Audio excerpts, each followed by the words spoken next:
ತಮ್ಮೆಲ್ಲರನ್ನೂ ಸಹ ತುಂಬು ಹೃದಯದಿಂದ ಸ್ವಾಗತವನ್ನು ತಮಗೆ ಕೋರುತ್ತೇನೆ. ಮುಖ್ಯವಾಗಿ ನಮ್ಮ ಗುರುಗಳಾದ BS ಶ್ರೀಕಂಠಾಚಾರ್ಯರವರು, ರೇಣುಕಾರ್ಯರವರನ್ನು ಮತ್ತು ತಮ್ಮೆಲ್ಲರನ್ನೂ ಸಹ ಹೃತ್ಪೂರ್ವಕವಾಗಿ ಸಭೆಗೆ ಕೋರ್ತೇನೆ.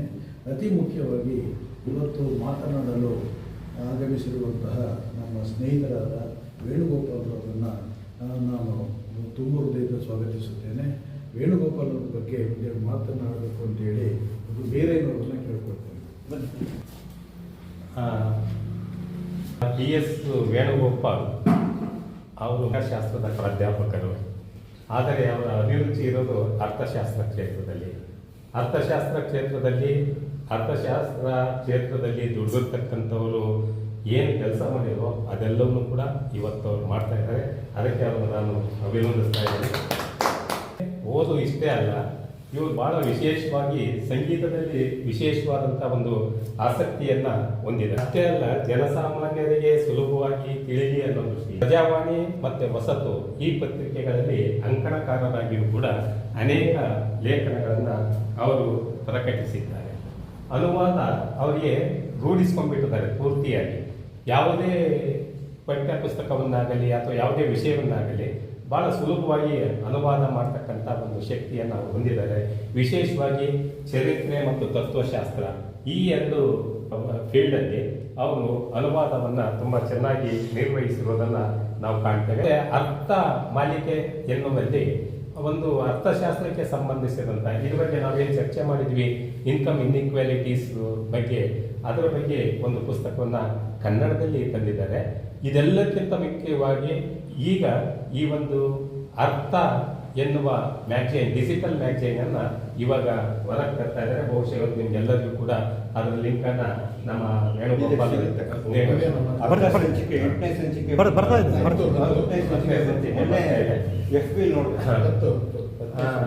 ಅದನ್ನು ಅಧಿಕೃತವಾಗಿ ಅವರೇ ನಿಮಗೆ ಇವತ್ತು ಕೊಡ್ತಾರೆ ಅಂತ ನಾನು ಅನ್ಕೊಂತ. ಅಧಿಕೃತ ಇಲ್ಲ,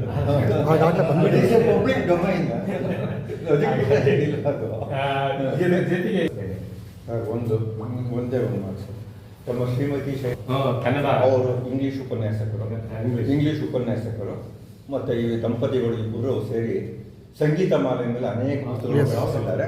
ನಾನು 3-4 ಪುಸ್ತಕಗಳು ಓದಿದ್ದೀನಿ. ಅದರಲ್ಲಿ ರಾಜೀವ್ ತಾರಾನಾಥ್ ಬಗ್ಗೆ ಬಂದಿರುವಂಥ ಪುಸ್ತಕ ಅತ್ಯಂತ ನಾನು ತುಂಬ ಇಷ್ಟಪಟ್ಟ ಪುಸ್ತಕ. ಅವರಲ್ಲಿ ಭಾಳ ಬಂದಿದೆ. ರಾಗಮಾಲಿಕೆ ಅಂತ ಹೇಳ್ಬಿಟ್ಟು ಸುಮಾರು 8-9 ಪುಸ್ತಕ ನನಗೆ ಗೊತ್ತಿರೋದು ಸರ್. ನನಗೆ ಗೊತ್ತಿರೋದು 8-9 ಪುಸ್ತಕ ಕೂಡ ಅದರಲ್ಲಿ 5-6 ಓದಿದ್ದೀನಿ ಸರ್. ನನಗೆ ಅದು ರಾಜೀವ್ ತಾರಾನಾಥ್ ತುಂಬ ಇಷ್ಟಪಟ್ಟ ಸಂದರ್ಶ. ಬಹಳ ಎಕನಾಮಿಕ್ಸ್ನಲ್ಲಿ ಎಕ್ಸ್ಪೆರಿಮೆಂಟ್ಸ್ ಮುಖಾಂತರ ಒಂದು ಡಿಸಿಪ್ಲಿನ್ ಹೇಗೆ ಅಭಿವೃದ್ಧಿ ಆಗ್ತಾ ಇದೆ ಅನ್ನೋದಕ್ಕೆ ಒಂದು ನಾನು ಸಬ್ಜೆಕ್ಟ್ ಇಟ್ಕೊಂಡು ನಾನು ಟ್ರೈ ಮಾಡ್ತೇನೆ ಪರಿಚಯ ಮಾಡೋದಕ್ಕೆ. ಹಾಗಾಗಲೇ ಅಭಿಜಿತ್ ಬಗ್ಗೆ ಎಲ್ಲ ಹೇಳಿದ್ದಾರೆ, ಮಾತಾಡ್ತಾ ಇದ್ರು. ಹೆಚ್ಚು ಕಮ್ಮಿ ನಾನು ಅದೇ ಲೈನಲ್ಲಿ ಹೇಳ್ತಾ ಇದ್ದೇನೆ. ಈಗ ಜಗತ್ತಿನಲ್ಲಿ ಆರ್ಥಿಕವಾಗಿ ನಾವು ಸಾಕಷ್ಟು ಅಭಿವೃದ್ಧಿ ಹೊಂದಿದ್ದೇವೆ. ಆದರೆ ಕೆಲವು ಸಮಸ್ಯೆಗಳು ಬೇಸಿಕ್ ಆಗಿ ತುಂಬ ವರ್ಷಕ್ಕಿಂತ ತುಂಬ ದಶಕಗಳಿಂದ ಹಾಗೇ ಇರುತ್ತೆ.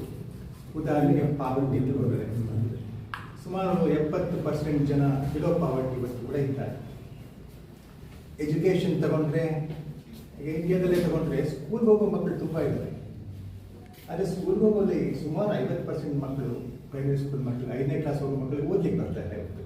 ಅಂದರೆ ಕಲಿಕೆ 5ನೇ ಕ್ಲಾಸ್ ದಾಟಿದ್ರೂ ಕೂಡ 5ನೇ ಕ್ಲಾಸ್ ಮಟ್ಟದ ಕಲಿಕೆಯಲ್ಲಿ ಮಕ್ಕಳಿದ್ದಾರೆ. ಎಜುಕೇಷನ್ ಹೆಲ್ತಿಗೆ ಬಂದರೆ ಇವತ್ತು ಮಾಲ್ ನ್ಯೂಟ್ರಿಷನ್ ಇತ್ಯಾದಿಗಳು ರ್ಯಾಂಪೆಂಟ್ ಆಗಿದೆ. ಅಂದರೆ ಈ ಬೇಸಿಕ್ ಆದ ಸಮಸ್ಯೆಗಳನ್ನ ನಮಗೆ ಸಾಲ್ವ್ ಮಾಡಲಿಕ್ಕೆ ಆಗ್ತಾ ಇಲ್ಲ. ಇದು ಲಾಗಾಯತಿನಿಂದ ಎಲ್ಲ ತೆಗೆದಕ್ಕೂ ಇದು ಕಾಡ್ತಾ ಇರುವಂಥ ಸಮಸ್ಯೆಗಳು. What is this poverty? ಇದನ್ನು ಹೇಗೆ ಪರಿಹಾರ ಮಾಡ್ಬೋದು ಅನ್ನುವಂಥ ಒಂದು ಸಮಸ್ಯೆ ಆಗಿಂದ ಕಾಡ್ತಾ ಇದೆ. ಆದರೆ ಪಾವರ್ಟಿ ಅಂದರೆ ಏನು ಅಂತ ಅರ್ಥ ಮಾಡ್ಕೊಳ್ಳಿಕ್ಕೆ ಕೂಡ ನಮ್ಗೆ ಒಂದು ವ್ಯೂ ಇದೆ, ಒಂದು ಹೋಮೋಜಿನಿಯಸ್ ಎಲ್ಲ ಒಪ್ಕೊಂಡಿದ್ದಾರೆ ಅಂತ ಹೇಳಲಿಕ್ಕೆ ಆಗೋದಿಲ್ಲ. ಆದರೆ ಇವತ್ತಿನ ಮಾತಿಗೆ ಅನುಕೂಲ ಆಗೋದಕ್ಕೋಸ್ಕರ ನಾನು 3 ವ್ಯೂಸ್ನ ನಿಮ್ಮ ಮುಂದೆ ಇಡ್ತಾ ಇದ್ದೇನೆ. ಜಾಫ್ರಿ ಸ್ಯಾಕ್ಸ್ ಅನ್ನೋ UN-ಗೆ ಅಡ್ವೈಸರ್ ಆಗಿದ್ದವರು ಒಂದು ಪಾವರ್ಟಿ ಟ್ರ್ಯಾಪ್ ಅನ್ನೋ ಕಾನ್ಸೆಪ್ಟನ್ನು ಪರಿಚಯ ಮಾಡಿಸಿದ್ರು. ಬಿಯಾಂಡ್ ಪಾವರ್ಟಿ ಅಂತ ಪುಸ್ತಕ ಕೂಡ ಒಂದು ಬರೆದ್ರು. ಅದರಲ್ಲಿ ಯಾಕೆ ಬಡತನ ಇದ್ದಾರೆ? ಅವ್ರು ಬಡವರಷ್ಟೇ, ಅವ್ರು ಸರಳವಾದ, ಅವ್ರ ಹತ್ರ ಏನಿಲ್ಲ, ಇನ್ವೆಸ್ಟ್ಮೆಂಟ್ ಮಾಡಲಿಕ್ಕೆ ಹಣ ಇಲ್ಲ, ಸೊ ಕೊಂಡ್ಕೊಳ್ಳಿ ಆದಾಯ ಇಲ್ಲ, ಹಾಗೆ ಬಡ್ತಾನೆ, ಸಿಂಪಲ್. ಸೊ ರೀಚೆ ಬರೋಕ್ಕೆ ಆಗೋದಿಲ್ಲ, ಟ್ರ್ಯಾಪಲ್ಲಿದ್ದಾರೆ. ಈ ಟ್ರ್ಯಾಪಲ್ಲಿ ಇರಬೇಕು, ಇನ್ವೆಸ್ಟ್ಮೆಂಟ್ ಹಣ ಬೇಕೇನೋ ಬೇಕು. ಅನ್ನೋಂಥ ಒಂದು ಪಾವರ್ಟಿ ಟ್ರ್ಯಾಪ್ ಥಿಯರಿನವರು ಮುಂದೆ ಇಟ್ಟರು. ಇನ್ನೊಂದು ಸ್ಕೂಲ್ ಆಫ್ ಥಾಟ್ನಲ್ಲಿ ಟೆರನ್ ಅಸಿಮೋಗ್ಲು ಅನ್ನೋರೆಲ್ಲ ಸೇರ್ಕೊಂಡ್ರು ಅಂತ ಒಂದು ಗ್ರೂಪ್ನವರು ಅದನ್ನು ಒಪ್ಕೊಳ್ಳಿದ್ರು. ಟ್ರ್ಯಾಪ್ ಅನ್ನೋದು ಸುಳ್ಳು, ಹಾಗೆಲ್ಲ ಇಲ್ಲ. ಒಂದು ಓಪನ್ ಮಾರ್ಕೆಟ್ಗೆ ಅವಕಾಶ ಮಾಡಿಕೊಟ್ರೆ, ಹೆಲ್ತಿಯಾಗಿ ಬೆಳೆದ್ರೆ, ಪಬ್ಲಿಕ್ ಇನ್ಸ್ಟಿಟ್ಯೂಷನ್ಸು ಪವರ್ಫುಲ್ ಆಗಿ ಬೆಳೆದ್ರೆ ಪಾವರ್ಟಿಯಿಂದ ಈಚೆ ಬರ್ಬೋದು ಅನ್ನುವಂಥ ಒಂದು ಥಿಯರಿನ ಅವರು ಪಾವರ್ಟಿ ಟ್ರ್ಯಾಪ್ಗೆ ಆಲ್ಟರ್ನೇಟಿವ್ ಆಗಿ ಮುಂದೆ ಇಟ್ಟರು. ನಾನಿವತ್ತು ಮಾತಾಡ್ತಿರೋದು ಮೂರನೇ ವ್ಯೂ. ಅದರಲ್ಲಿ ಬೇಸಿಕಲಿ ನಾವು ಅಭಿಜಿತ್ ಬ್ಯಾನರ್ಜಿ, ಡುಫ್ಲೋ ಮತ್ತು ಕ್ಯಾಮರಾ ಎಲ್ಲ ಮಾತಾಡುವಂಥ ಒಂದು ಬೇಸಿಕ್ ಥಿಯರಿ ಏನಪ್ಪ ಅಂದರೆ, ನಾವು ತುಂಬ ದೊಡ್ಡದಾಗಿ ನಾವು ಪಾವರ್ಟಿ ಬಗ್ಗೆ ಎಲ್ಲ ಮಾತಾಡ್ಲಿಕ್ಕೆ ಆಗೋಲ್ಲ. ಅದು ದೊಡ್ಡ ಒಂದು ಸಮಸ್ಯೆ ಅಂತ ತಗೋಬಾರ್ದು. ಹಾಗೆ ಪಾವರ್ಟಿ ಅಂತ ಒಂದು ಸಮಸ್ಯೆಗೆ ಒಂದು ಟೋಟಲ್ ಸಮಸ್ಯೆಯಾಗಿ ಯೋಚನೆ ಮಾಡಲಿಕ್ಕೆ ಪರಿಹಾರ ಕೊಡಲಿಕ್ಕೆ ಸಾಧ್ಯವೇ ಇಲ್ಲ. ಸೊ ಏನೋ ಒಂದು ಕಡೆ ಪೆಸಿಮಿಸಮ್ ಬಂದ್ಬಿಡುತ್ತೆ, ಆಗೋದಿಲ್ಲ ನಿರಾಶವಾದ ಬರುತ್ತೆ. ಹಂಗಲ್ಲ, ಪಾವರ್ಟಿ ಅನ್ನೋದು ಒಂದು ಸಮಸ್ಯೆ ಅಲ್ಲವೇ ಇಲ್ಲ, ಅದು ನೂರಾರು ಸಮಸ್ಯೆಗಳ ಕಾಂಪ್ಲೆಕ್ಸ್. ಹಾಗೆ ನೀವು ಯೋಚನೆ ಮಾಡಲಿಕ್ಕೆ ಶುರು ಮಾಡಿದ್ರೆ ಅದನ್ನ ಸಾಲ್ವ್ ಮಾಡಲಿಕ್ಕೆ ಸಾಧ್ಯ, ಅಡ್ರೆಸ್ ಮಾಡಲಿಕ್ಕೆ ಸಾಧ್ಯ. ಉದಾಹರಣೆಗೆ ಮಕ್ಕಳನ್ನ ಓದುವಂಗೆ ಕಲಿಸೋದು ಹೇಗೆ? ನಮ್ಮಲ್ಲಿ 70% ಮಕ್ಕಳು ಲಸಿಕೆಗಳನ್ನು ತಗೊಳ್ಳೋದಿಲ್ಲ, ವ್ಯಾಕ್ಸಿನ್ ಮಾಡಿಸೋದು ಹೇಗೆ? ಇತ್ಯಾದಿಗಳನ್ನ ಯೋಚನೆ ಮಾಡ್ತಾ ಹೋದರೆ, 108 ಪ್ರಶ್ನೆಗಳು ತಗೊಂಡು ಯೋಚನೆ ಮಾಡ್ತಾ ಹೋದರೆ ನಾವು ಈ ಪಾವರ್ಟಿನ ಅಡ್ರೆಸ್ ಮಾಡಲಿಕ್ಕೆ ಸಾಧ್ಯ ಅನ್ನುವಂಥದ್ದು ನಮ್ಮ ಅಭಿಜಿತ್ ಬ್ಯಾನರ್ಜಿ, ಡುಫ್ಲೋ ಇವರ ಥಿಯರಿ. ನಮ್ಮಲ್ಲಿ ಬೇಸಿಕಲಿ ನಾವು ಎಕನಾಮಿಕ್ಸ್ ಥಿಯರಿನ ಡೆವಲಪ್ ಮಾಡಬೇಕಾದ್ರೆ ಹಲವಾರು ಕ್ರಮಗಳಿವೆ. ಒಂದು ಕ್ರಮ, ಇದು ಸುಲಭ ಮಾಡಲಿಕ್ಕೆ ಹಿಂಗೆ ಮಾತಾಡ್ತಾ ಇದ್ದಾರೆ. ಒಂದು ಕ್ರಮ ಏನಂತಂದರೆ, ಸಿದ್ಧಾಂತ ಒಂದು ಏನೋ ಒಂದು ನಾನು ವೆರಿಫೈ ಮಾಡಬೇಕು ಅಂತ ಇಟ್ಕೊಳ್ಳಿ. ಸರಳವಾಗಿ ಹೇಳೋದಾದ್ರೆ, ಎಜುಕೇಷನ್ ಇಂಪ್ರೂವ್ ಮಾಡಬೇಕಾದ್ರೆ ಇನ್ಫ್ರಾಸ್ಟ್ರಕ್ಚರ್ನ ಡೆವಲಪ್ ಮಾಡಿದ್ರೆ ಸಾಕ. ನಾನು ವೆರಿಫೈ ಮಾಡಬೇಕು, ಇನ್ಫ್ರಾಸ್ಟ್ರಕ್ಚರ್ನ ಇಂಪ್ರೂವ್ ಮಾಡೋ ಮುಖಾಂತರ ನಾನು ಎಜುಕೇಷನ್ನ ಇಂಪ್ರೂವ್ ಮಾಡ್ಬೋದಾ, ಶಿಕ್ಷಣವನ್ನು ಕಲಿಕೆನ ಇಂಪ್ರೂವ್ ಮಾಡ್ಬೋದಾ ಅಂತ. ಅದನ್ನು ಹೇಗೆ ವೆರಿಫೈ ಮಾಡ್ಬೋದು, ಅದನ್ನ ಹೇಗೆ ಚೆಕ್ ಮಾಡ್ಬೋದು? ಈಗ ನಾನು ಇನ್ಫ್ರಾಸ್ಟ್ರಕ್ಚರ್ ಕೊಟ್ಟು ನೋಡಿದ್ರೆ, ಡೆವಲಪ್ ಮಾಡಿ ನೋಡಿದ್ರೆ ಅದರಿಂದಾನೇ ಆಯ್ತಾ ಅಂತ ಹಿಂಗೆ ಗೊತ್ತಾಗುತ್ತೆ ನನಗೆ. ಬೇರೆ ಕಾರಣ ಇರ್ಬೋದು. ಉದಾಹರಣೆಗೆ ಆ ಮನೆಯಲ್ಲಿ ಕಲಿಕೆಯ ವಾತಾವರಣ ಚೆನ್ನಾಗಿದ್ದಿರ್ಬೋದು, ಆ ಸ್ಕೂಲ್ನಲ್ಲಿ ಟೀಚರ್ ಚೆನ್ನಾಗಿದ್ದಿರ್ಬೋದು, ಹೀಗೆ ಹಲವಾರು ಫ್ಯಾಕ್ಟರ್ಸ್ ಆಗ್ತಾ ಹೋಗ್ತದೆ. ಸೊ ಇದರಿಂದಾನೇ ಆಯಿತು ಅಂತ ಹಿಂಗೆ ಹೇಳೋದು. ಸೊ ಇದೇ ಅದರ ಕಾಸ್ ಅಂತ ಹೇಗೆ ಹೇಳೋದು? ಒಂದು ಸ್ಟ್ಯಾಟಿಸ್ಟಿಕಲಿ ಡಿಟರ್ಮೈನ್ ಮಾಡುವಂಥ ಒಂದು ಕಾಸ್ ಹೇಗೆ ಅಂತ ಹೇಳೋದು.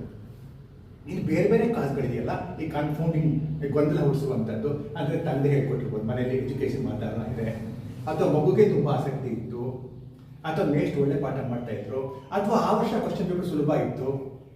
ನಾನು ಈ ಎಲ್ಲ ಪಾಸಿಬಿಲಿಟಿ ರೂಲ್ ಔಟ್ ಮಾಡದೆ ಹೋದರೆ, ಪ್ರತ್ಯೇಕಿಸದೆ ಹೋದರೆ, ಐಸೋಲೇಟ್ ಮಾಡದೆ ಹೋದರೆ, ನಾನು ಮೂಲ ಅಂದರೆ ಇನ್ಫ್ರಾಸ್ಟ್ರಕ್ಚರಿಂದ ಆಯಿತು ಅಂತ ಹೇಳಲಿಕ್ಕೆ ಆಗೋದಿಲ್ಲ. ಸೊ ಇದು ದೊಡ್ಡ ಸಮಸ್ಯೆ. ನಾನು ಎಕನಾಮಿಕ್ ಥಿಯರಿ ಡೆವಲಪ್ ಮಾಡಬೇಕಾದ್ರೆ, ಸಿದ್ಧಾಂತಗಳನ್ನ ಡೆವಲಪ್ ಮಾಡಬೇಕಾದ್ರೆ ಒಂದು ದೊಡ್ಡ ಕಾನ್ಸೆಪ್ಟ್ ಸಮಸ್ಯೆ ಅಂದರೆ, ಈ ಗೊಂದಲ ಹುಟ್ಟುವಂಥ ಇತರ ಪ್ಯಾರಾಮೀಟರ್ಸ್ನ ತೆಗೆದುಹಾಕಬೇಕು, ಸಪ್ರೇಟ್ ಮಾಡಬೇಕು, ಪ್ರತ್ಯೇಕ ಮಾಡಬೇಕು. ಸೊ ಯಾವುದೇ ಒಂದು ಥಿಯರಿ ಡೆವಲಪ್ ಮಾಡಬೇಕಾದ್ರೆ ನನಗೆ ಮೊದಲನೇ ಚಾಲೆಂಜ್. ಸೊ ಇದಕ್ಕೆ ಏನು ಮಾಡ್ತಾರೆ, ನಾರ್ಮಲಿ ಬೇಕಾದಷ್ಟು ಮೆಥಡ್ಸ್. ಒಂದು ಇನ್ಸ್ಟ್ರೂಮೆಂಟಲ್ ವೇರಿಯೇಬಲ್ಸ್ ಅಂತ, ಒಂದು ಹೊಸ ಇನ್ಸ್ಟ್ರೂಮೆಂಟ್, ಮೂರನೇ ಯಾವುದಕ್ಕೆ ಸಂಬಂಧಿಸಿದ ಇನ್ಸ್ಟ್ರೂಮೆಂಟಲ್ ವೇರಿಯೇಬಲ್ಸ್ ಇಂಟ್ರೊಡ್ಯೂಸ್ ಮಾಡೋ ಮುಖಾಂತರ ಬೇರೆ ಇಂಪ್ಯಾಕ್ಟ್. ಉದಾಹರಣೆಗೆ ಒಂದು ಸಮಸ್ಯೆ ತಗೊಳ್ಳೋಣ. ಹೆಚ್ಚು ಸ್ಕೂಲ್ಗೆ ಹೋದರೆ, ಮಕ್ಕಳು ಹೆಚ್ಚು ಸ್ಕೂಲ್ಗೆ ಹೋದರೆ ಕ್ರಿಮಿನಲ್ ಆಟಿಟ್ಯೂಡ್ ಕಡಿಮೆ ಆಗುತ್ತಾ ಚೆಕ್ ಮಾಡಬೇಕು. ಅಪರಾಧ ಕಡಿಮೆ ಆಗುತ್ತಾ? ಅಂದರೆ ಸ್ಕೂಲ್ 15 ವರ್ಷ 20 ವರ್ಷ ಮಕ್ಕಳು ಕಂಟಿನ್ಯೂಸ್ ಆಗಿ ಓದ್ತಾ ಇದ್ದರೆ ಅವರ ಮನೇಲಿ ಅಪರಾಧದ ಇದು ಕಮ್ಮಿ ಆಗುತ್ತೆ. ಅಂದರೆ ಎಜುಕೇಷನ್ ಲೆಂತ್ ಜಾಸ್ತಿ ಆದಷ್ಟು ಅಪರಾಧದ ಇಂಟೆನ್ಸಿಟಿ ಕಡಿಮೆ ಆಗುತ್ತಾ ಅಂತ ಚೆಕ್ ಮಾಡಬೇಕು. ಹೆಂಗೆ ಚೆಕ್ ಮಾಡ್ತೀರಿ? ಅದೊಂದು ಸಮಸ್ಯೆ ಬರುತ್ತೆ. ಏನದು? ಇಲ್ಲ ಅದನ್ನೇ ಹೆಂಗೆ ಹೇಳೋದು, ಆಯಿತು ಕಮ್ಮಿ ಆಯಿತು ಅಂತ ಇಟ್ಕೊಂಡು ಅದೇ ಕಾರಣ ಅಂತ ಹೆಂಗೆ ಹೇಳ್ತೀವಿ? ಮನೆ ವಾತಾವರಣ ಕಲ್ಚರ್ ಆಗಿದೆ. ಮನೆ ವಾತಾವರಣ ಕಲ್ಚರೇ ಚೆನ್ನಾಗಿದ್ರೆ ಮಕ್ಕಳು ಸ್ಕೂಲ್ ಹೋಗೋ ಟೈಮು ಜಾಸ್ತಿ ಆಗುತ್ತೆ. ಹಾಗಾಗಿ ಬರೀ ಸ್ಕೂಲ್ಗೆ ಹೋಗಿದ್ರಿಂದನೇ ಕಡಿಮೆ ಆಯಿತು ಅಂತ ಹೆಂಗೆ ಹೇಳ್ತೀರಿ? ಬೇರೆ ಮನೆಯ ಕಲ್ಚರು ಇವೆಲ್ಲ ಕೂಡ ಇಂಪ್ಯಾಕ್ಟ್ ಮಾಡಿರ್ಬೋದಲ್ಲ ಅಂತ ಒಂದು ಬರ್ತದೆ. ಈಗ ರೂಲ್ ಔಟ್ ಮಾಡಬೇಕು. ಅದಕ್ಕೆ ಒಂದು ಇನ್ಸ್ಟ್ರೂಮೆಂಟಲ್ ವೇರಿಯೇಬಲ್ ಏನಾಗಿ ಯೋಚನೆ ಮಾಡ್ಬೋದು ಅಂತಂದರೆ, ಒಂದು ಯೋಚನೆ ಮಾಡ್ತಾ ನಾರ್ಮಲಿ ಅಂತಂದರೆ, ಈಗ ಅಕಸ್ಮಾತ್ ಎಲ್ಲರೂ ಒಂದು ಕಡೆ ಎಜುಕೇಷನ್ ಕಂಪಲ್ಸರಿ ಇದ್ರೆ, ಆಗ ಎಲ್ಲ ಮಕ್ಕಳು ಸ್ಕೂಲ್ಗೆ ಹೋಗ್ತಾರಲ್ಲ, ಆಗ ಮನೆಯ ಇಂಪ್ಯಾಕ್ಟ್ ಕಮ್ಮಿ ಆಗುತ್ತೆ. ಸೊ ನೇರವಾಗಿ ಇಂಪ್ಯಾಕ್ಟ್ ಮಾಡಲ್ಲ, ಆದರೆ ಇನ್ಸ್ಟ್ರೂಮೆಂಟಲ್ ವೇರಿಯೇಬಲ್ ಆಗಿ ನೆಟ್ಕೊಡೋದನ್ನು ರಿಡ್ಯೂಸ್ ಮಾಡಿದ್ರೆ ಈಗ ಎಲ್ಲ ಮಕ್ಕಳು ಒಂದೇ ಇರ್ತದೆ. ಸೊ ಎಲ್ಲ ಮಕ್ಕಳು ಸ್ಕೂಲ್ ಹೋಗ್ತಾರೆ. ಈಗ ನಾವು ಸ್ಟಡಿ ಮಾಡ್ಬೋದು, ಎಲ್ಲಿ ಎಜುಕೇಷನ್ ಕಂಪಲ್ಸರಿ ಇಲ್ವೋ ಅದು ಒಂದು ಇಂಪ್ಯಾಕ್ಟು, ಮತ್ತೊಂದು ಎಲ್ಲಿ ಎಜುಕೇಷನ್ ಕಂಪಲ್ಸರಿ ಇದೆಯೋ. ಸೊ ಎರಡು ಕಂಪೇರ್ ಮಾಡಿದ್ರೆ ಸಿಗುತ್ತೆ ಅನ್ನುವಂಥ ಒಂದು ಸರಳವಾದ ಥಿಯರಿ. ಈ ಥರ ಟ್ರೈ ಮಾಡೋದು ಸುಲಭ. ಆಮೇಲೆ ಇದು ಡೇಟಾ ನೀವು ಕಲೆಕ್ಟ್ ಮಾಡಿದ್ಮೇಲೆ ಒಂದು ಸಮಸ್ಯೆ ಬರುತ್ತೆ. ಅವರ ಡೇಟಾನ ಅನಲೈಸ್ ಮಾಡಲಿಕ್ಕೆ ನಾವು ಎಕನಾಮೆಟ್ರಿಕ್ ಮಾಡೆಲ್ಸ್ ಯೂಸ್ ಮಾಡ್ತಾರೆ. ತುಂಬ ಜನ ಎಕನಾಮೆಟ್ರಿಕ್ ಮಾಡೆಲ್ಸ್ ಯೂಸ್ ಮಾಡ್ತಾರೆ ಎಲ್ಲ ಕಡೆ. ಸಮಸ್ಯೆ ಏನಂದ್ರೆ ಒಂದು ಎಕನಾಮೆಟ್ರಿಕ್ ಮಾಡೆಲ್ಸ್ ಇಲ್ಲ, ಹಲವಾರು ಎಕನಾಮೆಟ್ರಿಕ್ ಮಾಡೆಲ್ಸ್ ಇದೆ. ಪ್ರತಿಯೊಂದು ಎಕನಾಮೆಟ್ರಿಕ್ ಮಾಡೆಲ್ಸ್ ಅಲ್ಲಿ ಕೂಡ ಬರೋ ಸೊಲ್ಯೂಷನ್ ಒಂದೇ ಇರುತ್ತೆ ಅಂತ ಹೇಳಿ ಬರುತ್ತೆ. ಅಲ್ಲಿ ಕೂಡ ಯೂಸ್ ಮಾಡೋ ಪ್ಯಾರಾಮೀಟರ್ಸ್ ಬೇರೆ ಇರುತ್ತೆ, ಹಲವಾರು ಕಂಡೀಷನ್ಸ್ ಬೇರೆ ಇರುತ್ತೆ. ಸೊ ಈ ನ್ಯಾಚುರಲ್ ಆಗಿ ನಾವು ಮಾಡುವಂಥ ಒಂದು ಟ್ರೆಡಿಷನಲ್ ಥಿಯರಿನಲ್ಲಿ ಕೆಲವು ಸಮಸ್ಯೆಗಳಿವೆ. ಒಂದು, ಈ ಕನ್ಫೌಂಡಿಂಗ್ ಪ್ಯಾರಾಮೀಟರ್ಸ್ನ ಎಲಿಮಿನೇಟ್ ಮಾಡೋದು ಹೇಗೆ, ಅದನ್ನು ಪ್ರತ್ಯೇಕಿಸೋದು ಹೇಗೆ ಅಂತ ಒಂದು. ನೆಕ್ಸ್ಟ್ ಎರಡನೇದು, ನಾನು ಯಾವ ಸ್ಟ್ಯಾಟಿಸ್ಟಿಕಲ್ ಮಾಡೆಲ್ನ ರಿಲಿಯಬಲ್ ಅಂತ ಒಪ್ಕೊಳ್ತೀನಿ ಅಂತ. ಸೊ ಇದನ್ನೆಲ್ಲ ಮೀರಿಕೊಂಡು ಕೂಡ ಎಕನಾಮಿಕ್ ಥಿಯರೀಸ್ನ ಒಂದು ಮ್ಯಾಕ್ರೋ ಎಕನಾಮಿಕ್ ಒಂದು ಮೈಕ್ರೋ ಎಕನಾಮಿಕ್ ಥಿಯರೀಸ್ ನಾವು ಯಾವಾಗ ಮಾಡ್ತಾ ಬರ್ತಾ ಇದ್ದೀವಿ. ಅದಕ್ಕೆ ಪ್ಯಾರಲಲ್ ಆಗಿ ಅಂದ್ರೆ ಏನು ಸಮಸ್ಯೆ ಬರುತ್ತೆ, ಇದೇ ಕಾಸ್ ಅಂತ ನನಗೆ ಹೇಳಕ್ ಆಗ್ತಾ ಇಲ್ಲ, ಇದೇ ಕಾಸ್ ಅಂತ ಹೇಳ್ಬೇಕಂತ ಕಷ್ಟಪಡಬೇಕು. ಅಲ್ಲಿ ಕೂಡ ಕಾಂಟ್ರವರ್ಸಿ ಬರುತ್ತೆ, ನೀವು ಇದನ್ನ ಕಾಸ್ ಅಂತ ಹೆಂಗೆ ಹೇಳ್ತೀರಿ ಅಂತ ಥಿಯರಿಗಳು ಸಾಕಷ್ಟು ಕಾಂಟ್ರವರ್ಸಿ ಬರುತ್ತೆ. ಆ ಸಮಯದಲ್ಲಿ ಈ ಎಕನಾಮಿಕ್ಸ್ನಲ್ಲಿ ಒಂದು ಹೊಸ ಬ್ರಾಂಚ್ ಶುರು ಆಯಿತು. ಅದನ್ನ RCT ರ್ಯಾಂಡಮೈಸ್ ಕಂಟ್ರೋಲ್ ಟ್ರಯಲ್ಸ್ ಅಂತ ಕರೀತಾರೆ. ಅದು ಮೆಡಿಕಲ್ ಫೀಲ್ಡಲ್ಲಿ ಇದ್ದ ಸಬ್ಜೆಕ್ಟ್. ಮೆಡಿಕಲ್ ಕ್ಲಿನಿಕಲ್ ಟ್ರಯಲ್ಸ್ ಅಂತ ಕರೀತಿರಲ್ಲ, ಅಲ್ಲೇನು ಮಾಡುತ್ತೆ, ಒಂದು ಮೆಡಿಸಿನ್ ಎಫೆಕ್ಟಿವ್ ಅಂತ ನೋಡ್ಬೇಕಾದ್ರೆ ಜನಗಳನ್ನ ರ್ಯಾಂಡಮ್ ಆಗಿ ಲಾಟ್ರಿಯಾಗಿ ಎರಡು ಗ್ರೂಪ್ ಮಾಡ್ಕೊಳ್ಳೋದು. Otherwise they are homogeneous. ಆ ಎರಡು ಗ್ರೂಪ್ ಹೋಮೋಜಿನಸ್. ಒಂದು ಗ್ರೂಪ್ಗೆ ಟ್ರೀಟ್ಮೆಂಟ್ ಕೊಡೋದು ಅಂತ ಮೆಡಿಸಿನ್ ಕೊಟ್ಟು ನೋಡೋದು, ಇನ್ನೊಂದು ಗ್ರೂಪ್ಗೆ ಮೆಡಿಸಿನ್ ಕೊಡೋದಿಲ್ಲ. ಪ್ಲಾಸಿಬೋ ಒಂದು ಕಡೆ ಟ್ರೀಟ್ಮೆಂಟ್ ಇದೆ, ಇನ್ನು ಕಡೆ control group. Control group. So ಒಂದು ಕಂಟ್ರೋಲ್ ಗ್ರೂಪ್, ಒಂದು ನೀವು ಟ್ರೀಟ್ಮೆಂಟ್ ಕೊಟ್ಟರು ಗ್ರೂಪ್. ಈಗ ಎರಡಕ್ಕೂ ಇರೋಕ್ಕೂ ವ್ಯತ್ಯಾಸಕ್ಕೆ ಒಂದೇ ಒಂದು ಕಾರಣ, ಟ್ರೀಟ್ಮೆಂಟ್. ನಿಮಗೆ ಕೊಟ್ಟರು ಮೆಡಿಸಿನ್ ಅಲ್ಲಿ ಸಮಸ್ಯೆನೇ ಇಲ್ಲ. ಎರಡಕ್ಕೂ ವ್ಯತ್ಯಾಸ ಯಾಕಿದೆ ಅಂದ್ರೆ ಟ್ರೀಟ್ಮೆಂಟ್ ಇಂದಾನೇ ಇದೆ ಅಂತ. So I know cause, I know impact. ಇಲ್ಲಿ ನನಗೆ ಹಳೆಯ ಟ್ರೆಡಿಷನಲ್ ಮೆಥಡ್ ಇರುವಂಥ ಸಮಸ್ಯೆ ಇಲ್ಲ, ನಾನು ಯಾವುದೂ ರೂಲ್ ಔಟ್ ಮಾಡೋ ಅವಶ್ಯಕತೆ ಇಲ್ಲ, ನನಗೆ ಇದೇ ಕಾಸ್ ಅಂತ ಗೊತ್ತು. ಬಿಕಾಸ್ ಎರಡು ಗ್ರೂಪಲ್ಲಿ ಅದರ್ವೈಸ್ ಯಾರು ಹೋಮೋಜಿನಸ್. ಇಲ್ಲಿ ನಾನು ಟ್ರೀಟ್ಮೆಂಟ್ ಕೊಟ್ಟಿದ್ದೇನೆ, ಅಲ್ಲಿ ಟ್ರೀಟ್ಮೆಂಟ್ ಕೊಟ್ಟಿಲ್ಲ. ಸೊ ಈ RCT ಪ್ರಯೋಗವನ್ನು ಮೊದಲು ನನಗೆ ಎಕನಾಮಿಕ್ಸ್ಗೆ ತಂದವರು ಈ ಗ್ರೂಪ್ನವರು. ಇವರು ಫಸ್ಟ್ ಎಜುಕೇಶನ್ ಟ್ರೈ ಮಾಡ್ತಾರೆ. ಅಲ್ಲಿ ಕ್ರೇಮರ್ ಅನ್ನೋರು ಎಜುಕೇಶನ್ ತಂದಾಗ ಅವ್ರೇನು ಮಾಡ್ತಾರೆ ಅಂದರೆ ಟೆಕ್ಸ್ಟ್ ಬುಕ್ ಇಂದ ಅನುಕೂಲ ಆಗುತ್ತೆ. ಫಸ್ಟ್ ಎಕ್ಸ್ಪೆರಿಮೆಂಟ್ ಕೆನ್ಯಾದಲ್ಲಿ ಮಾಡ್ತಾರೆ. ಕೆನ್ಯಾದಲ್ಲಿ ಸ್ಕೂಲ್ ಮಕ್ಕಳಿಗೆ ಫ್ರೀಯಾಗಿ ಟೆಕ್ಸ್ಟ್ ಬುಕ್ ಕೊಟ್ಟರೆ ಕಲಿಕೆ ಜಾಸ್ತಿ ಆಗುತ್ತಾ. ಆಗ ಒಂದು ಗೊತ್ತಾಗಿದ್ದೇನೆಂದ್ರೆ ಅನುಕೂಲ ಆಗೋದಿಲ್ಲ. ಬುದ್ಧಿವಂತ ಮಕ್ಕಳಿಗೆ ಮಾತ್ರ ಟೆಕ್ಸ್ಟ್ ಬುಕ್ ಇಂದ ಅನುಕೂಲ ಆಗ್ತಿದೆ ಹೊರತು ಓದಕ್ಕೆ ಬಾರದ ಮಕ್ಕಳಿಗೆ ಟೆಕ್ಸ್ಟ್ ಬುಕ್ ಕೊಟ್ಟು ಉಪಯೋಗ ಆಗ್ತದೆ. ಆದರೆ ಅವ್ರಿಗೆ ಇನ್ನೊಂದು ಎಕ್ಸ್ಪೆರಿಮೆಂಟ್ ಅಲ್ಲಿ ಒಂದು ದೊಡ್ಡ ರಿಸಲ್ಟ್ ಬರುತ್ತೆ. ಏನಂದ್ರೆ ಮಕ್ಕಳು ಸ್ಕೂಲಿಗೆ ಬರೋ ಅಟೆಂಡೆನ್ಸ್ ತುಂಬಾ ಕಡಿಮೆ ಇದೆ, 70% ಎಲ್ಲ ಕಡಿಮೆ ಇದೆ. ಆಗ ಅವ್ರಿಗೆ ಒಂದು ಎಕ್ಸ್ಪೆರಿಮೆಂಟ್ ಮಾಡೋ ಬೇರೆ ಬೇರೆ ವೇರಿಯಬಲ್ಸ್ ಎಕ್ಸ್ಪೆರಿಮೆಂಟ್ ಮಾಡುವಾಗ ಜಂತ್ ಹುಳುವಿನ ಔಷಧಿ ಕೊಟ್ಟರೆ ಮಕ್ಕಳ ಅಟೆಂಡೆನ್ಸ್ 25% ಜಾಸ್ತಿ ಆಯಿತು. ಇದು ಯಾವುದೇ ಥಿಯರಿ ಸಿಗಿರುವಂತ ರಿಸಲ್ಟ್. ರಿಪೀಟ್ ಮಾಡಿ ಸರ್.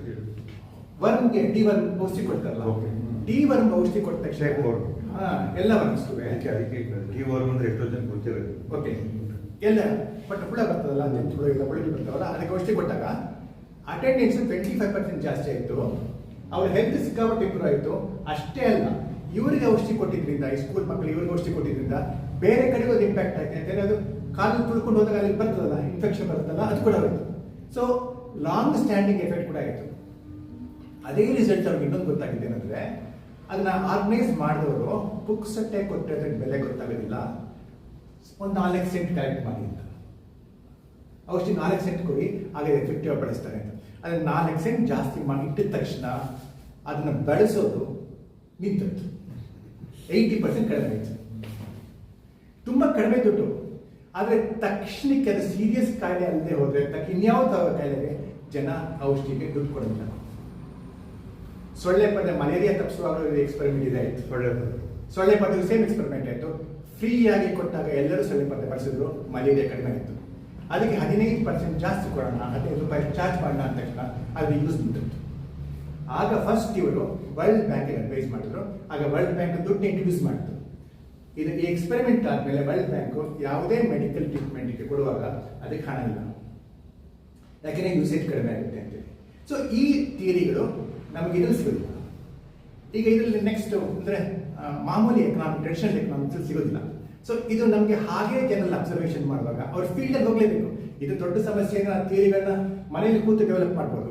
ಆದರೆ ಫೀಲ್ಡ್ ಎಕ್ಸ್ಪೆರಿಮೆಂಟ್ ಮಾಡಬೇಕಾದ್ರೆ ಜಾಗಕ್ಕೆ ಹೋಗಬೇಕು, ನೀವು ವರ್ಕ್ ಮಾಡಿ ನೋಡಬೇಕು. ಅಲ್ಲಿ ಹಲವಾರು ಸಮಸ್ಯೆಗಳು ನಿಮ್ಗೆ ಸಿಗ್ತಾ ಹೋಗುತ್ತೆ. ಇದು ಇಂಡೈರೆಕ್ಟ್ ಆಗಿ ನಮ್ಮ ಥಿಯರಿ ಮೇಲೆ ಕಾಂಟ್ರಿಬ್ಯೂಟ್ ಮಾಡ್ತಾ ಹೋಗುತ್ತೆ. ಇಲ್ಲಿ ನಾವು ಥಿಯರಿ ಯೋಚನೆ ಮಾಡೋದಿಲ್ಲ, ಕಾಂಟ್ರಿಬ್ಯೂಟ್ ಮಾಡ್ತಾ ಹೋಗುತ್ತೆ. ಈಗ ಈ ರ್ಯಾಂಡಮೈಸ್ ಮಾಡುವಾಗ ಹಲವಾರು ಕ್ರಮಗಳನ್ನ ಬಳಸ್ತಾರೆ. ಅದಕ್ಕೆ ಒಂದು ಕ್ರಮ ಅಂತ ಇಲ್ಲ, ಹಲವಾರು ಕ್ರಮಗಳನ್ನ ಬಳಸ್ತಾರೆ. ರೈಟ್. ಒಂದು ಫೇಸ್ ಮ್ಯಾನೇಜ್ ಮಾಡುವಂಥದ್ದು. ಈಗ ಏನಾಗುತ್ತೆ, ಎಲ್ರಿಗೂ ಟ್ರೀಟ್ಮೆಂಟ್ ಕೊಡಬೇಕು ಅಂತ ಡಿಸೈಡ್ ಮಾಡ್ತೀವಿ, ಯಾರನ್ನೂ ಹೊರಡೆ ಇಟ್ಟಿಲ್ಲ, ಎಲ್ರಿಗೂ ಕೊಡುವಂಥ ಟ್ರೀಟ್ಮೆಂಟ್. ಆದರೆ ಒಟ್ಟಿಗೆ ಕೊಡೋಕ್ಕೆ ನಮ್ಮ ಕೈಲಿ ಆಗ್ತಾ ಇಲ್ಲ, ರಿಸೋರ್ಸ್ ಇಲ್ಲ. ಆಗೇನು ಮಾಡ್ತಾರೆ ಅಂದರೆ ಫೇಸ್ ಮ್ಯಾನೇಜ್ ಮಾಡೋದು 3 ವರ್ಷ ಅಂತ. ಫಾರ್ ಎಕ್ಸಾಂಪಲ್, ಈಗ ನಾವು ಜಂತುಹುಳು ಔಷಧಿಯನ್ನು ಎಲ್ರಿಗೂ ಕೊಡಬೇಕು ಅಂತ ಭಾವಿಸ್ತೀವಿ. ಈಗ ನಾವು ಒಟ್ಟಿಗೆ ಕೊಡೋಕ್ಕಾಗಲ್ಲ, ಒಂದು ಕೆಲಸ ಮಾಡಿ 75 ಜನ ಕೊಡಬೇಕು, ಒಟ್ಟು ಪಾಪ್ಯುಲೇಷನ್ ಎಷ್ಟೋ ಇದ್ದಾರೆ, 1/3 ಫಸ್ಟ್ ಇಯರ್ ಕೊಡ್ತೇನೆ.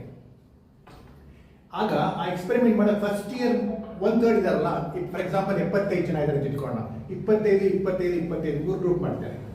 ಮೊದಲನೇ 25 ಜನಕ್ಕೆ ಕೊಡ್ತೀನಲ್ಲ, ಅದು ನಾನು ಟ್ರೀಟ್ಮೆಂಟ್ ಕೊಡ್ತಿರೋ ಗ್ರೂಪು. ಇನ್ನು ಉಳಿದ 50 ಜನ ಇದಾರಲ್ಲ, ಅವ್ರ ಕಂಟ್ರೋಲ್ ಗ್ರೂಪ್. ಈಗ ಇದನ್ನ ಅವ್ರ ಜೊತೆ ಕಂಪೇರ್ ಮಾಡ್ತೇನೆ. 2ನೇ ವರ್ಷಕ್ಕೆ ಬಂದಾಗ ಆ ಇನ್ನೂ 25 ಎಕ್ಸ್ಟ್ರಾ ಕೊಡ್ತೇನೆ, ಆ ಉಳಿದ 25 ಜನ ಕಂಟ್ರೋಲ್ ಗ್ರೂಪ್ ಆಗ್ತಾರೆ. 3ನೇ ವರ್ಷಕ್ಕೆ ಅಷ್ಟು ಜನ ಕವರ್ ಆಗುತ್ತೆ. ಇದು ಫೇಸ್. ಸೊ ಎಕ್ಸ್ಪೆರಿಮೆಂಟ್ ಒಂದು ರ್ಯಾಂಡಮೈಸ್ ಮಾಡಲಿಕ್ಕೆ ಫೇಸ್ಡ್ ಆಗಿ ಮಾಡೋದು, ಒಟ್ಟಿಗೆ ಮಾಡಲ್ಲ. ಒಂದು ಗ್ರೂಪಲ್ಲಿ ಎಷ್ಟು, ಫಸ್ಟ್ ಗ್ರೂಪ್ ಒಂದ್ಸಲಿ, next year second group, next year third group. ಇದು ಇನ್ನೊಂದು. ಇನ್ನು ಕೆಲವು ಕಡೆ ಏನಾಗುತ್ತೆ ಅಂದರೆ ಅವರ ಒಂದು ಕಟ್ ಆಫ್ ಅಂತ ಮಾಡ್ಕೊತಾರೆ. ಈಗ ಉದಾಹರಣೆಗೆ ನಾನು ಯಾವುದೋ ಒಂದು ಫೆಸಿಲಿಟೀಸ್ ಕೊಡಬೇಕು, ಎಲ್ಲರೂ ಕೊಡೋದಿಲ್ಲ, ತೀರಾ ಬಡವರು ಮಾತ್ರ ಕೊಡ್ತೀನಿ ಅಂತಾದರೆ ಆ treatment is meant for them. ಯಾವುದೋ ನಾನು ಪುಕ್ಸಕ್ಕೆ ಆಹಾರ ಕೊಡ್ತೇನೆ, ಸಬ್ಸಿಡಿ ಕೊಡ್ತೇನೆ, ಆಹಾರ ಕೊಡ್ತೇನೆ ಅನ್ನೋ ಎಲ್ಲರೂ ಕೊಡೋ ಅವಶ್ಯಕತೆ ಇಲ್ಲ ಅಂದರೆ ಕಟ್ ಆಫ್ ಮಾಡ್ಕೊಳ್ಳೋದು. ಆಗೇನು ಮಾಡಬೇಕು, ನಾವು ಇಡೀ ಪಾಪ್ಯುಲೇಷನ್ನ ಇನ್ಕಮ್ ಬೇಸಿಸ್ ಮೇಲೆ ನಾನು ಡಿವೈಡ್ ಮಾಡ್ಕೋಬೇಕು, ರ್ಯಾಂಕಿಂಗ್ ಮಾಡ್ಕೋತೇನೆ. 1, 2, 3, 4 ಫಾರ್ ಎಕ್ಸಾಂಪಲ್ 100 ತನಕ ರ್ಯಾಂಕ್ ಮಾಡ್ಕೋತೇನೆ. 40ಕ್ಕಿಂತ ಕಡಿಮೆ ಬಂದವರಿಗೆ ಮಾತ್ರ ಈ ಫೆಸಿಲಿಟಿ ಕೊಡ್ತೇನೆ. ಅದು ಕಟ್ ಆಫ್ ಮಾಡ್ಕೊಳ್ಳುವಂಥದ್ದು, ಕಟ್ ಆಫ್ ಮಾಡ್ಕೊಳ್ಳೋದು. ಅಥವಾ ನಾನು ಸ್ಕಾಲರ್ಶಿಪ್ ಮಕ್ಕಳು ಕೊಡಬೇಕಂದ್ರೆ ಬುದ್ಧಿವಂತರಿಗೆ ಮಾತ್ರ ಕೊಡ್ತೇನೆ ಅಂತಂದರೆ ಅಲ್ಲಿ ಮೇಲ್ಗಡೆ ಭಾಗಕ್ಕೆ ಮಾತ್ರ ಕೊಡ್ತಾ ಹೋಗ್ತೇನೆ. ಸೊ ಇದು 2ನೇ ಮೆಥಡ್ ಆಫ್ ರ್ಯಾಂಡಮೈಸೇಷನ್. ಇಲ್ಲಿ ಕೆಲವು ಕ್ಯಾಟಗರಿ ಜನಕ್ಕೆ ಮಾತ್ರ ತಲುಪಿಸಬೇಕಾದ್ರೆ ನಾವೊಂದು ಕಟ್ ಆಫ್ ಕ್ರೈಟೀರಿಯಾ ಹಾಕ್ಬಿಟ್ಟು ನಾನು ಕೊಡ್ತಾ ಹೋಗಬೇಕಾಗುತ್ತೆ. 3ನೇದು ನೇರವಾಗಿ ಲಾಟ್ರಿ ಹಾಕೋದು. ಅದಕ್ಕೆ ನನಗೆ ಒಂದು 1000 ಜನ ಇದ್ದಾರೆ, ಆ 1000 ಜನಕ್ಕೆ ನಾನು 500 ಜನ ಕೊಡ್ಲಿಕ್ಕಾಗುತ್ತೆ ಅಂದರೆ 1000 ಜನರಲ್ಲಿ ಲಾಸ್ಟ್ ಪೀರಿಯಡ್ 500 ಜನ ಆರಿಸ್ತೇನೆ ರ್ಯಾಂಡಮ್ ಆಗಿ, ಆ 500 ಜನ ಕೊಡ್ತಾ ಹೋಗ್ತೇನೆ. ಇಲ್ಲಿ ಕೆಲವು ಸಮಸ್ಯೆ ಬರುತ್ತೆ. ಫಾರ್ ಎಕ್ಸಾಂಪಲ್ ಸ್ಕೂಲ್ನಲ್ಲಿ ಕೆಲವು ಮಕ್ಕಳಿಗೆ ಮಾತ್ರ ಕೊಡ್ತೀನಿ ಅಂದರೆ ಬೇರೆ ಮಕ್ಕಳಿಗೆ ಬೇಜಾರಾಗ್ಬೋದು. ಆಗೇನು ಮಾಡ್ತೀನಿ ಅಂದರೆ ರ್ಯಾಂಡಮೈಸ್ ಮಾಡಿ ಸ್ಕೂಲ್ನೇ ರ್ಯಾಂಡಮೈಸ್ ಮಾಡೋದು. 50 ಸ್ಕೂಲ್ಗಳಿದ್ರೆ 15 ಸ್ಕೂಲ್ನ ಹೆಕ್ಕೊಂಡು 15 ಸ್ಕೂಲ್ ಫುಲ್ ಎಲ್ಲರಿಗೂ ಇವನು ಕೊಡಲ್ಲ ಅವನು ಕೊಡ್ತೀನಿ ಅಂತಲ್ಲ. ಸೊ ಎಲ್ಲರೂ ಕೊಡ್ಬೇಕು. ಇಲ್ಲ ಒಂದೇ ಸ್ಕೂಲ್ 25 ಮಕ್ಕಳು ಕೊಟ್ಟು 25 ಮಕ್ಕಳು ಕೊಡದೆ ಹೋದರೆ ಅದು ಸರಿ ಹೋಗಿಲ್ಲ. ಹಾಗಾಗಿ ಈಗ ಒಂದು ಕೆಲಸ ಮಾಡಿದ್ರೆ ಒಂದು ಗ್ರೂಪನ್ನೇ, ಒಂದು ಇಡೀ ಗ್ರೂಪನ್ನೇ ನಾನು ರ್ಯಾಂಡಮೈಸ್ ಒಂದು ಯೂನಿಟ್ ಆಗಿ ತಗೋತೇನೆ. ಇಲ್ಲೇನಾಗುತ್ತೆ, ರ್ಯಾಂಡಮೈಸ್ ಟೋಟಲ್ ರ್ಯಾಂಡಮೈಸ್ ಮಾಡಬೇಕಾದ್ರೆ ಇಂಡಿವಿಜುವಲ್ಸ್ ರ್ಯಾಂಡಮೈಸ್ ಮಾಡ್ಬೋದು, ಅಥವಾ ಒಂದೊಂದು ಯೂನಿಟ್ ಆಗಿ ಸ್ಕೂಲ್ನೋ ಒಂದು ಹಳ್ಳಿನೋ ರ್ಯಾಂಡಮೈಸ್ ಮಾಡಿ ಕೂಡ ಎಕ್ಸ್ಪೆರಿಮೆಂಟ್ ಮಾಡ್ತಾ ಹೋಗ್ಬೋದು. ಈಗ ಫಾರ್ ಎಕ್ಸಾಂಪಲ್ ಕೆನ್ಯಾದಲ್ಲೇ ಅಟೆಂಡೆನ್ಸ್ಗೆ ಟೀಚರ್ಸ್ ಕ್ಲಾಸ್ಗೆ ಹೋಗ್ತಾ ತುಂಬ ಜನ ಕ್ಲಾಸ್ಗೆ ಹೋಗ್ತಾ ಇದ್ದೇನೆ, ಆ ಕ್ಯಾಮ್ರಾ ಕೊಡಬೇಕು ಅಂತ ಯೋಚನೆ ಮಾಡಿದ್ರು. ಸೊ ಕ್ಯಾಮ್ರಾದಲ್ಲಿ ಅಲ್ಲಿ ಟೈಮು ಮತ್ತು ಡೇಟ್ ಇರುತ್ತೆ. ಕ್ಲಾಸ್ ಮುಗಿದ ಮೇಲೆ ಗ್ರೂಪ್ ಫೋಟೋ ತೆಗೆದು ಕಳಿಸ್ಬೇಕು. ಈ ಒಂದು ಇಂಟ್ರಡ್ಯೂಸ್ ಮಾಡಿದ್ರು. ಆಗ ಒಂದು ಸ್ಕೂಲಲ್ಲಿ ಒಬ್ಬ ಟೀಚರ್ ಕೊಟ್ಟು ಒಬ್ಬರು ಟೀಚರ್ ಕೊಟ್ಟವ್ರು ಆಗೋದಿಲ್ಲ, ಹಾಗೆ ಇಡೀ ಸ್ಕೂಲಿಗೆ ಕೊಡಬೇಕು. ಸೊ ಇಡೀ ಸ್ಕೂಲ್ ಒಂದು ಯೂನಿಟಾಗಿ ಕೆಲಸ ಮಾಡುತ್ತೆ. ಸೊ ಇಂಡಿವಿಜುವಲ್ಸ್ ಅಲ್ಲ, so it can be entire community or individuals. So total randomize ಮಾಡುವಾಗ ಈ ಕ್ರಮವನ್ನು ಬಳಸ್ತಾರೆ. ಇಲ್ಲಿ ಒಂದೇ ಅಲ್ಲ, 2 ಗ್ರೂಪ್ ಮಾಡಲ್ಲ, 4-5 ಗ್ರೂಪ್ ಮಾಡುತ್ತೆ. ಇಲ್ಲಿ ಏನಾಗುತ್ತೆ ಅಂದರೆ, ಈಗ ಸ್ಕೂಲ್ನ ಇಂಪ್ರೂವ್ ಮಾಡಬೇಕು ಅಂತ ಇಟ್ಕೊಳ್ಳಿ, ಒಂದು ಟ್ರೀಟ್ಮೆಂಟ್ ಕೊಡ್ತೇನೆ. ಏನು, ಈಗ ಟೀಚರ್ಸ್ನ ಎಕ್ಸ್ಟ್ರಾ ತಗೊಳ್ತೇನೆ, ಅದೊಂದು ಕ್ರಮ. ಟೀಚರ್ಸ್ನ ಎಕ್ಸ್ಟ್ರಾ ತಗೊಳ್ಳೋದ್ರಿಂದ ಅನುಕೂಲ ಆಯ್ತಾ ನೋಡ್ಬೋದು ಒಂದು, ಆದರೆ ಅಷ್ಟೇ ನೋಡೋಕ್ಕಾಗೋದಿಲ್ಲ, ಇನ್ನು 2-3 ಸೇರಿಸ್ಬೋದಾ ಅಂತ ನೋಡೋದು. ಈಗ ಮಕ್ಕಳನ್ನ ಕೂಡ ಅವರ ಮೆರಿಟ್ ಮೇಲೆ ಕ್ಯಾಟಗರೈಸ್ ಮಾಡ್ಬೋದಾ, ಅಥವಾ ಟೀಚರ್ಸ್ ಸೂಪರ್ವೈಸ್ ಮಾಡಲಿಕ್ಕೆ ಒಂದು ಕಮಿಟಿ ಇಟ್ಕೋಬೋದಾ ಅಂದರೆ ಒಟ್ಟಿಗೆ ಚೆಕ್ ಮಾಡುವಾಗ 4-5 ಪ್ಯಾರಾಮೀಟರ್ಸ್ನ ಇಟ್ಕೊಳ್ತೇನೆ. ಸೊ ಹಲವಾರು, ಸೊ ಒಂದು 2 ಗ್ರೂಪ್ ಅಲ್ಲ, 4-5 ಗ್ರೂಪ್ ಮಾಡ್ತೇನೆ. ಸೊ ಮಲ್ಟಿ ಲೆವೆಲ್ ಕೂಡ ಮಾಡಲಿಕ್ಕೆ ಸಾಧ್ಯ ಉಂಟು, ಹಲವಾರು ಪ್ಯಾರಾಮೀಟರ್ನ. ಇನ್ನೊಂದು ಏನಾಗುತ್ತೆ ಅಂದರೆ, ಈಗ ಫಾರ್ ಎಕ್ಸಾಂಪಲ್ ಇನ್ನೊಂದು ಸಮಸ್ಯೆ ಬರುತ್ತೆ. ಈಗ ವ್ಯಾಕ್ಸಿನೇಷನ್ ತೆಗೆದುಕೊಳ್ಳಿ. ನನ್ನ ಎಕ್ಸ್ಪೆರಿಮೆಂಟ್ ಪ್ರಕಾರ ಏನಾಗುತ್ತೆ ಅಂದರೆ, ಕೆಲವರಿಗೆ ವ್ಯಾಕ್ಸಿನೇಷನ್ ಕೊಡಬೇಕು, ಕೆಲವರು ವ್ಯಾಕ್ಸಿನೇಷನ್ ಕೊಡಬಾರ್ದು. ಹಾಗೆ ಮಾಡೋದು ಅನೈತಿಕ. ನಿಮಗೆ ಕೊಡೋದಿಲ್ಲ ಅಂತ ಹೇಳಿಕ್ಕಾಗಲ್ಲ, ಬಿಕಾಸ್ ಇಟ್ಸ್ ಓಪನ್, ಎಲ್ಲರೂ ಕೊಡುವಂಥ ಫೆಸಿಲಿಟೀಸು. ನನ್ನ ಎಕ್ಸ್ಪೆರಿಮೆಂಟ್ಗೋಸ್ಕರ ನಾನು ಕೆಲವರನ್ನ ಆಚೆ ಇಡ್ಲಿಕ್ಕಾಗುತ್ತೆ. ಅವ್ರಿಗೆ ಯಾಕಂಡು ನೀವು ಕೊಡೋದಿಲ್ಲ ಅಂತ ಹೇಳಿ ಸಾಧ್ಯ ಇಲ್ಲ. ಸೊ ಆಗೇನು ಮಾಡ್ಬೋದು ಅಂದರೆ, ಅವರು ವ್ಯಾಕ್ಸಿನೇಷನ್ ತಗೊಳ್ಳೋಕೆ ಎನ್ಕರೇಜ್ ಮಾಡ್ತೀನಲ್ಲ, ಕಮ್ಮಿ ಜನ ತಗೋತಾರೆ, 2% ತಗೋತಾರೆ, ಎನ್ಕರೇಜ್ ಮಾಡ್ತೀನಲ್ಲ, ಆ ಎನ್ಕರೇಜ್ಮೆಂಟ್ ಮಾಡೋದನ್ನ, ಆ ಎನ್ಕರೇಜ್ಮೆಂಟ್, ಈಗ ಫಾರ್ ಎಕ್ಸಾಂಪಲ್ ವ್ಯಾಕ್ಸಿನೇಷನ್ ತಗೊಂಡವರಿಗೆ ನಾನು 1 kg ಅಕ್ಕಿ ಕೊಡ್ತೀನಿ. ನೀವು ಆ ಪ್ರೋಸೆಸ್ ಬೇಕಾದ್ರೆ ವ್ಯಾಕ್ಸಿನೇಷನ್ ಮಾಡ್ಬೋದು, ಎಲ್ಲರೂ ಕೊಡ್ಬೇಕಲ್ಲ. ಈ ಊರಿನವ್ರು ಮಾತ್ರ ಕೊಡ್ತೀನಿ, ಪಕ್ಕದವ್ರು ಕೊಡಲ್ಲ ಅಂತ ಹೇಳ್ಬೋದು. ಬಟ್ ವ್ಯಾಕ್ಸಿನೇಷನ್ ನೀವು ಕೊಡಲೇಬೇಕು. ಇವರೇನು ಮಾಡೋದು, ಒಂದು ಕಡೆ ವ್ಯಾಕ್ಸಿನೇಷನ್ ಆ ಕೆಲಸ ಮಾಡಿದ್ದಾರೆ. ಯಾರು ವ್ಯಾಕ್ಸಿನೇಷನ್ ತಗೊಳ್ಳಕ್ಕೆ ಬರ್ತಾರೋ ಅವ್ರಿಗೆ ಒಂದು ವ್ಯಾಕ್ಸಿನೇಷನ್ಗೆ 1 kg ಬೇಳೆ ಕೊಡ್ತೀವಿ. ಅದರಿಂದ ಏನಾಗುತ್ತೆ, ವ್ಯಾಕ್ಸಿನೇಷನ್ ಬರೋ ಸಂಖ್ಯೆ ಜಾಸ್ತಿ ಆಗ್ತಾ ಇತ್ತು. ಆ ಇಡೀ ವ್ಯಾಕ್ಸಿನೇಷನ್ ಪ್ರೋಸೆಸ್ ಮುಗಿಸಿದ್ರೆ ಒಂದು ಸ್ಟೀಲ್ ತಟ್ಟೆ, ಒಂದು ಸ್ಟೀಲ್ ಚೊಂಬು ಕೊಡ್ತೀವಿ ಡಿಸೈಡ್ ಮಾಡಿ. ಸೊ ಆ ಸೆನ್ಸಲ್ಲಿ 75% ಅಂತ ವ್ಯಾಕ್ಸಿನೇಷನ್ ಜಾಸ್ತಿ ಆಗ್ತದೆ. ಹಲವು ರೀತಿ ಹಲವು ಕಾರಣಕ್ಕೆ ಬಳಸ್ಕೊಂಡು, ಸೊ ನಿಮ್ಮ ರ್ಯಾಂಡಮೈಸೇಷನ್ ಒಂದೇ ಮೆಥಡ್ ಅಂತ ಇಲ್ಲ, ಹಲವಾರು ಮೆಥಡ್ಗಳನ್ನ ಬಳಸ್ತಾ ಹೋಗ್ಬೋದು. ಅದೇ ಅದಕ್ಕೆ RCT-ನಲ್ಲಿ ಒಂದು ಇಡೀ ಸಮಸ್ಯೆ ನೋಡೋ ಮೆಥಡೇ ಬರ್ತದೆ. ನಾವು ಒಂದು ದೊಡ್ಡ ಪ್ರಾಬ್ಲಮ್ನ ಬಡತನ ಅಂತ ತಗೊಂಡ್ರೆ ಒಂದು ದೊಡ್ಡದಾಗಿ ನೋಡ್ತಿಲ್ಲ. ಆ ಬಡತನವನ್ನು ಸ್ಪಿಟ್ ಮಾಡಿ ಹಲವಾರು ಅದನ್ನ ಕಾಂಪೊನೆಂಟ್ಸ್ ಆಗಿ ನೋಡ್ತಾ ಹೋಗ್ತೀವಿ. ಅದನ್ನ ಹೆಂಗೆ ಓವರ್ಕಮ್ ಮಾಡೋದು ಅಂತ ಹೋಗೋದು. ಈಗ ಎಲ್ಲರೂ ಸೊಳ್ಳೆ ಪರ್ದ ಬಳಸ್ಕೊಂಡು ಮಾಡೋದು, ಎಲ್ಲರೂ ವ್ಯಾಕ್ಸಿನ್ ಬಳಸ್ಕೊಂಡು ಮಾಡೋದು, ಈ ರೀತಿ ಒಂದೊಂದೇ. ಸೊ ಒಂದು ಬಡತನ ಅನ್ನೋದು ಒಂದಲ್ಲ, ಹಲವಾರು. ಅವರ ಅನೆಮಿಕ್ ಇದ್ರೆ ಅನೆಮಿಕ್ ರಿಮೂವ್ ಮಾಡೋದು ಹೇಗೆ ಅಂದರೆ ನಾವೇನು ಮಾಡಬೇಕು, ಒಂದು ಸಮಸ್ಯೆನ ಸಣ್ಣ ಸಣ್ಣ ಸಣ್ಣ ಸಣ್ಣ ಕಾಂಪೊನೆಂಟ್ ಆಗಿ, ಹಲವು ಕಾಂಪೊನೆಂಟ್ ಆಗಿ ಡಿವೈಡ್ ಮಾಡಿ ಕಲ್ತ್ಕೋಬೇಕು. ಆ ಹಲವಾರು ಕಾಂಪೊನೆಂಟ್ನ ಇಂಡಿಪೆಂಡೆಂಟ್ ಆಗಿ ಅಡ್ರೆಸ್ ಮಾಡ್ತಾ ಹೋಗ್ಬೇಕು. ನಮ್ಗೆ ಹಲವಾರು ಕಾಂಪೊನೆಂಟ್ ಇಂಡಿಪೆಂಡೆಂಟ್ ಆಗಿ ಅಡ್ರೆಸ್ ಮಾಡ್ತಾ ಹೋದ್ರೆ ನಮ್ಗೆ ಅನುಕೂಲ ಆಗ್ತಾ ಹೋಗ್ತದೆ. ಇಲ್ಲಿವರೆಗಿಂತ ಸಾಲ್ವ್ ಆಗೋದಿಲ್ಲ. ಸೊ ಇದು ಒಂದು ದೊಡ್ಡ ಅಡ್ವಾಂಟೇಜ್ RCT ಇರುತ್ತೆ. ಇಡೀ ಒಂದು ದೊಡ್ಡ ಒಂದು ಮ್ಯಾಕ್ರೋ ಥಿಯರಿ ಅಂತ ನೋಡಿದ್ರೆ, ಒಂದು ದೊಡ್ಡ ಥಿಯರಿ ಬರ್ತನ ಒಂದು ದೊಡ್ಡ ಥಿಯರಿ ಅಂತ ನೋಡಿದ್ರೆ, ಅದು ಹಲವಾರು ಸಣ್ಣ ಸಣ್ಣ ಪ್ರಾಬ್ಲಮ್ಗಳ ಒಂದು ಸಂಕೀರ್ಣವಾದ ಸಮಸ್ಯೆ ಅಂತ ನೋಡಿ ಶುರು ಮಾಡಿದ ತಕ್ಷಣವೇ ಅದನ್ನ ಸಾಲ್ವ್ ಮಾಡ್ಲಿಕ್ಕೆ ಸಾಧ್ಯ ಅನ್ನೋ ಒಂದು ಭ್ರಮೆಯಾದ್ರು ಬರ್ತದೆ, ಇದಾದ್ರು ಬರ್ತದೆ, ಕಲ್ಪನೆಯಾದ್ರು ಬರ್ತದೆ. ಸೊ ಇಟ್ಸ್ ಇಂಪಾಸಿಬಲ್ ಅಂತ ಅನ್ಸುತ್ತಿತ್ತು, ನೀವು ಅದನ್ನ ಅಡ್ರೆಸ್ ಮಾಡ್ಬೋದು ಅಂತ ಅನಿಸುತ್ತೆ. ಈಗ ನಮಗೆ ಮಲೇರಿಯಾ ಕಮ್ಮಿ ಮಾಡ್ಬೋದು ಗ್ಯಾರಂಟಿ ಅನಿಸ್ತದೆ, ಅದು ಎಲ್ರಿಗೂ ವ್ಯಾಕ್ಸಿನ್ ಮಾಡ್ಬೋದು ಅನಿಸುತ್ತೆ, ಕಲಿಕೆ ಇಂಪ್ರೂವ್ ಮಾಡ್ಬೋದು ಅಂತ ಅನ್ಸುತ್ತೆ. ಸೊ ಒಂದೇ ಕಾಂಪ್ಲೇಂಟ್ ಆಗುತ್ತೆ ಅನ್ಸುತ್ತೆ. ಪಾವರ್ಟಿನೇ ತಗೊಂಡ್ರೆ, ಪಾವರ್ಟಿ ಅಂತ ಯೋಚನೆ ಮಾಡಿದ್ರೆ ಅದು ಸಾಧ್ಯ ಇಲ್ಲ ಅಂತ ಬರ್ತದೆ. ಜನಕ್ಕೆ ಹಂಗೇನೆ ಒಂದು ಜನರಲ್ ಆಗಿ ಸಮಸ್ಯೆ ಕೊಟ್ಟರೆ ಅವ್ರು they may not respond to that. ಉದಾಹರಣೆಗೆ ಇವರೇ ಒಂದು ಎಕ್ಸ್ಪೆರಿಮೆಂಟ್ ಮಾಡ್ತಾರೆ ವಿತ್ ಕ್ಲಾಸಲ್ಲಿ ಮಕ್ಕಳಿಗೆ, ಅದು MIT-ಲೇ ಮಾಡುವಂಥ ಒಂದು ಎಕ್ಸ್ಪೆರಿಮೆಂಟ್. ಮಕ್ಕಳದ್ದು ಡೊನೇಷನ್ ಎಲ್ಲಿ ಕೊಡ್ತಾರೆ ನೋಡಬೇಕು, ಮಕ್ಕಳಿಗೆ ಕಾಂಟ್ರಿಬ್ಯೂಟ್ ಮಾಡ್ತಾರೆ ನೋಡಬೇಕು.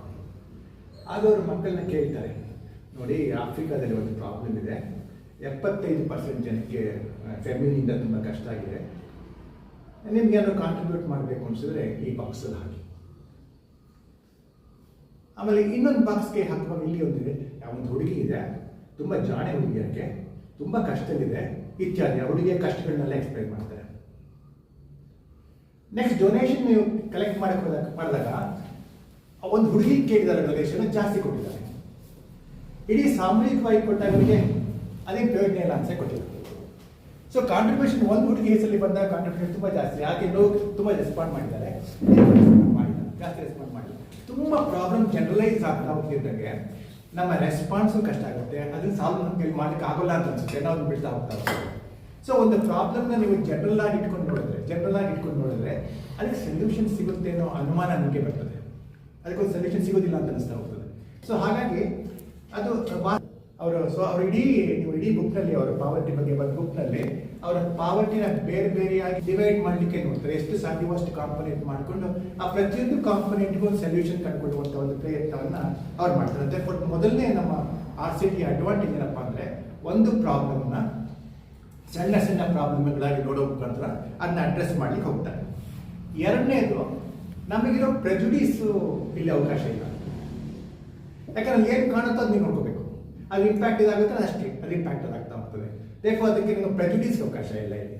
ಸೊ ನಿಮ್ಗೆ ಹಾರ್ಡ್ ಡೇಟಾ ಏನು ಸಿಗುತ್ತೋ ಅದಷ್ಟೇ ನಮ್ಗೆ ಮುಖ್ಯ ಆಗುತ್ತೆ. ಸೊ ಹಾಗಾಗಿ ನಮಗೆ ಇಲ್ಲಿ ಅಂಥ ಒಂದು ಪ್ರೆಜುಡೀಸ್ ಇಲ್ಲಿ ನಮಗೆ ಅವಕಾಶ ಸಿಗೋದಿಲ್ಲ.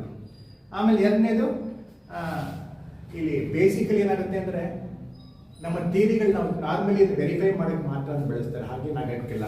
ಇದ್ರ ಮುಖಾಂತರ ಕೂಡ ಹಲವಾರು ಥಿಯರಿಗಳು ಯಾವಾಗಲೂ ಕೂಡ ಆಗ್ತಾನೆ ಇದೆ ಜನರಲೈಸ್ ಮಾಡಲಿಕ್ಕೆ. ಆದರೆ ಕೂಡ ನಮಗೆ ಇದ್ರ ಬಗ್ಗೆ ತುಂಬ ದೊಡ್ಡ ಕ್ರಿಟಿಸಮ್ಗಳು, ಹಲವಾರು ಕ್ರಿಟಿಸಮ್ಗಳಿವೆ. ಅದು ತೀರಾ ಬೇಸಿಕಲಿ ತುಂಬ ದೊಡ್ಡದಾಗಿ ಕ್ರಿಟಿಸಮ್ ಶುರು ಮಾಡೋದು ಅಂದರೆ ಆಂಗಸ್ ಡೀಟನ್ ಅಂತ, ಅದು ಕೂಡ ನೊಬೆಲ್ ರೈಟು. ಅವರು ಕೂಡ ನೊಬೆಲ್ ಪ್ರೈಸ್ ಬಂದಿದ್ದೆ ಪಾವರ್ಟಿ ಸ್ಟಡಿ ಮಾಡಿದ್ದಕ್ಕೆ. ಸೊ ಅವ್ರು ಪಾವರ್ಟಿ ಸ್ಟಡಿ ಮಾಡೋವಾಗ ಏನು ಕಂಡುಕೊಂಡ್ರೆ, ಮೊದಲು ನಾವು ತುಂಬ ಮ್ಯಾಕ್ರೋ ಎಕನಾಮಿಕ್ ಪ್ರಾಬ್ಲಮ್ ನೋಡ್ತಾ ಇದ್ರಲ್ಲ, ಆದಾಯ ಜಾಸ್ತಿ ಮಾಡಿದ್ರೆ ಪಾವರ್ಟಿ ಕಮ್ಮಿ ಮಾಡ್ಬೋದು ಅಂತ. ಅವ್ರು ಹಾಗಲ್ಲ, ಪಾವರ್ಟಿ ಅಂತ ಅದಲ್ಲ, ಪಾವರ್ಟಿ ಅಂದ್ರೆ ಅದನ್ನು ಏನೇನೋ ಸೇರ್ಕೊಂಡಿರುತ್ತೆ. ಫಾರ್ ಎಕ್ಸಾಂಪಲ್ ಎಜುಕೇಷನ್ ಇದೆ, ಅದ್ರಲ್ಲಿ ಹೆಲ್ತ್ ಇದೆ ಇತ್ಯಾದಿ. ಅದನ್ನು ಮೈಕ್ರೋ ಲೆವೆಲಲ್ಲಿ ನೋಡುವಂಥ ಒಂದು ಕಾಂಪೊನೆಂಟ್ ನಾವು ಫಸ್ಟ್ ಪಾವರ್ಟಿ ಸ್ಟಡಿಗೆ ಇಂಟ್ರೊಡ್ಯೂಸ್ ಮಾಡಿದವರು, ಅವ್ರಿಗೆ ಅದಕ್ಕೆ ನೋಬೆಲ್ ಪ್ರೈಸ್ ಕೂಡ ಬಂತು. ಅವರು ಈ RCT ಬಗ್ಗೆ ಮೊದಲನೇ ಪೇಪರ್ ಬರೆದಾಗ ಅದು ತುಂಬ ಸ್ಟ್ರಾಂಗ್ ಆಗಿ ಅದನ್ನು ವಿರೋಧಿಸಿದ್ರು, ಅದ್ರ ಬಗ್ಗೆ ಅಬ್ಜೆಕ್ಷನ್ಸ್ ತೆಗೆದರು. ಅವ್ರು ಹೇಳಿದಂದರೆ ಒಂದು 4-5 ಅಬ್ಜೆಕ್ಷನ್ಸ್ ಇದೆ. ಒಂದು ಮೊದಲನೇ ಅಬ್ಜೆಕ್ಷನ್ ಏನಂದರೆ, ಕೆನಿಯಾದಲ್ಲಿ ಯಾವುದೋ 50 ಮಕ್ಕಳಿಗೆ ನೀವು ಸ್ಟಡಿ ಮಾಡಿಬಿಟ್ಟು ಅದು ನಿಜ ಆದರೆ ಜಗತ್ತಿಗೆ ನಿಜ ಆಗುತ್ತೆ ಅನ್ನೋ ಭಾವನೆ ಸುಳ್ಳು. ಅಲ್ಲಿ ವಾತಾವರಣ ಬೇರೆ ಇರುತ್ತೆ, ಅಲ್ಲಿಗೆ ಹೆಂಗೆ ಅಪ್ಲೈ ಮಾಡೋಕ್ಕೆ ಸಾಧ್ಯ? ಅದು ಸಾಧ್ಯನೇ ಇಲ್ಲ. ಸೊ ಒಂದು ಕಡೆ ನಿಜ ಆಗಿದ್ದು ಎಲ್ಲ ಕಡೆ ನಿಜ ಆಗ್ಲಿಕ್ಕೆ ಸಾಧ್ಯ ಇಲ್ಲ ಅನ್ನೋಂಥ ಮೊದಲನೇ ಅಬ್ಜೆಕ್ಷನ್. ಎರಡನೇದು ಬ್ಲ್ಯಾಕ್ ಬಾಕ್ಸ್ ಡೌಟ್ಸ್ ಅಂತ ಹೇಳ್ತಾರೆ ಇವರು, ಅಬ್ಜೆಕ್ಷನ್ ಇರ್ತಾರೆ. ಅಂದರೆ ಅದರಿಂದ ಇದು ನಿಜನೋ ಅಲ್ವೋ ಅಂತ ಗೊತ್ತಾಗುತ್ತೆ. ನೀವು ಎಕ್ಸ್ಪೆರಿಮೆಂಟ್ ಮಾಡಿ ನಿಜನೋ ಅಲ್ವೋ ಆಗುತ್ತೋ ಇಲ್ವೋ ಅಂತ ಗೊತ್ತಾಗುತ್ತೆ. ಆದರೆ ಯಾಕೆ ಅಂತ ಗೊತ್ತಾಗುತ್ತೆ. ಇದು ರಿಸಲ್ಟ್ ನಿಜವೂ ಸುಳ್ಳು ಅಂತ ಹೇಳುತ್ತೆ, ಆದರೆ ಯಾಕೆ ಅದು ವರ್ಕ್ ಆಗುತ್ತೆ ಅಂತ ಹೇಳೋದಿಲ್ಲ. ಅದು ಯಾಕೆ ಆಗ್ತಿದೆ ಅಂತ ಗೊತ್ತಿದೆ ಹೋದರೆ ನಾನು ಅದನ್ನು ಬೇರೆ ಕಡೆ ಇಂಪ್ಲಿಮೆಂಟ್ ಮಾಡ್ಲಿಕ್ಕೆ ಆಗೋದಿಲ್ಲ ಅನ್ನುವಂಥದ್ದು ಇವರು ಎತ್ತುವಂಥ ಎರಡನೇ ಅಬ್ಜೆಕ್ಷನ್. ಮೂರನೇದು, ಈಗ ನಾವು ಒಂದು ಮಟ್ಟದಲ್ಲಿ ದೇಶದ ಮಟ್ಟದಲ್ಲಿ ತಿಳ್ಕೊಳ್ಳುವ ಯಾವುದು ಅನ್ವಯ ಆಗುತ್ತೋ ಅದು ಜಗತ್ತಿಗೆಲ್ಲ ಅನ್ವಯಿಸಕ್ಕಾಗುತ್ತೆ ಅಂತ. ಅಂದರೆ ಜನರಲ್ ಈಕ್ವಿಲಿಬ್ರಿಯಂ ಒಟ್ಟಿಗೆ ಅನ್ವಯ ಮಾಡೋಕ್ಕಾಗುತ್ತೆ. ಈಗ ಫಾರ್ ಎಕ್ಸಾಂಪಲ್ ಒಂದು ಅಬ್ಜೆಕ್ಟ್, ಫಾರ್ ಎಕ್ಸಾಂಪಲ್ ದೇಶದಲ್ಲಿ ಇಟ್ಕೊಳ್ಳೋಣ. ಈಗ ಒಂದು ಹಸು ಕಟ್ಟಿದ್ರೆ ಅನುಕೂಲ ಆಗುತ್ತೆ, ಅವ್ರಿಗೆ ಹಾಲು ಸಿಗುತ್ತೆ ಅಂತ ಆದರೆ, ಅವ್ರಿಗೆ ಎಕಾನಮಿ ಬೆಳೆಯುತ್ತೆ ಅಂತಂದರೆ ಇಡೀ ಹಳ್ಳಿಯಲ್ಲಿ ಹಸು ಕೊಟ್ಟು ಕೊಂಡ್ಕೊಳ್ಳೋರು ಯಾರು? ದೇರ್ಫಾರ್ ಅದು ಇಡೀ ನೇಚರೇ ಚೇಂಜ್ ಆಗಿಬಿಡ್ಬೋದು, ಎಕಾನಮಿ ನೇಚರೇ ಚೇಂಜ್ ಆಗ್ಬೋದು. ಅದಕ್ಕೆ ಮೇ ನಾಟ್ ವರ್ಕ್, ಅದು ವರ್ಕ್ ಆಗಿರೋ ಸಾಧ್ಯತೆ ಉಂಟು. ಅಂದರೆ ಪರ್ಟಿಕ್ಯುಲರ್ ಕೇಸಲ್ಲಿ ವರ್ಕ್ ಮಾಡಿದ ಜನರಲೈಸ್ ಮಾಡಿ ಸ್ಕೇಲ್ ಜಾಸ್ತಿ ಮಾಡಿ ನೋಡಿದ ತಕ್ಷಣ ಹಾಗಾದ್ರೆ ಫೀಚರೇ ಬದಲಾಗ್ತದೆ, ಅದು ವರ್ಕ್ ಆಗದೆ ಇರುವಂಥ ಸಾಧ್ಯತೆ ಇದೆ.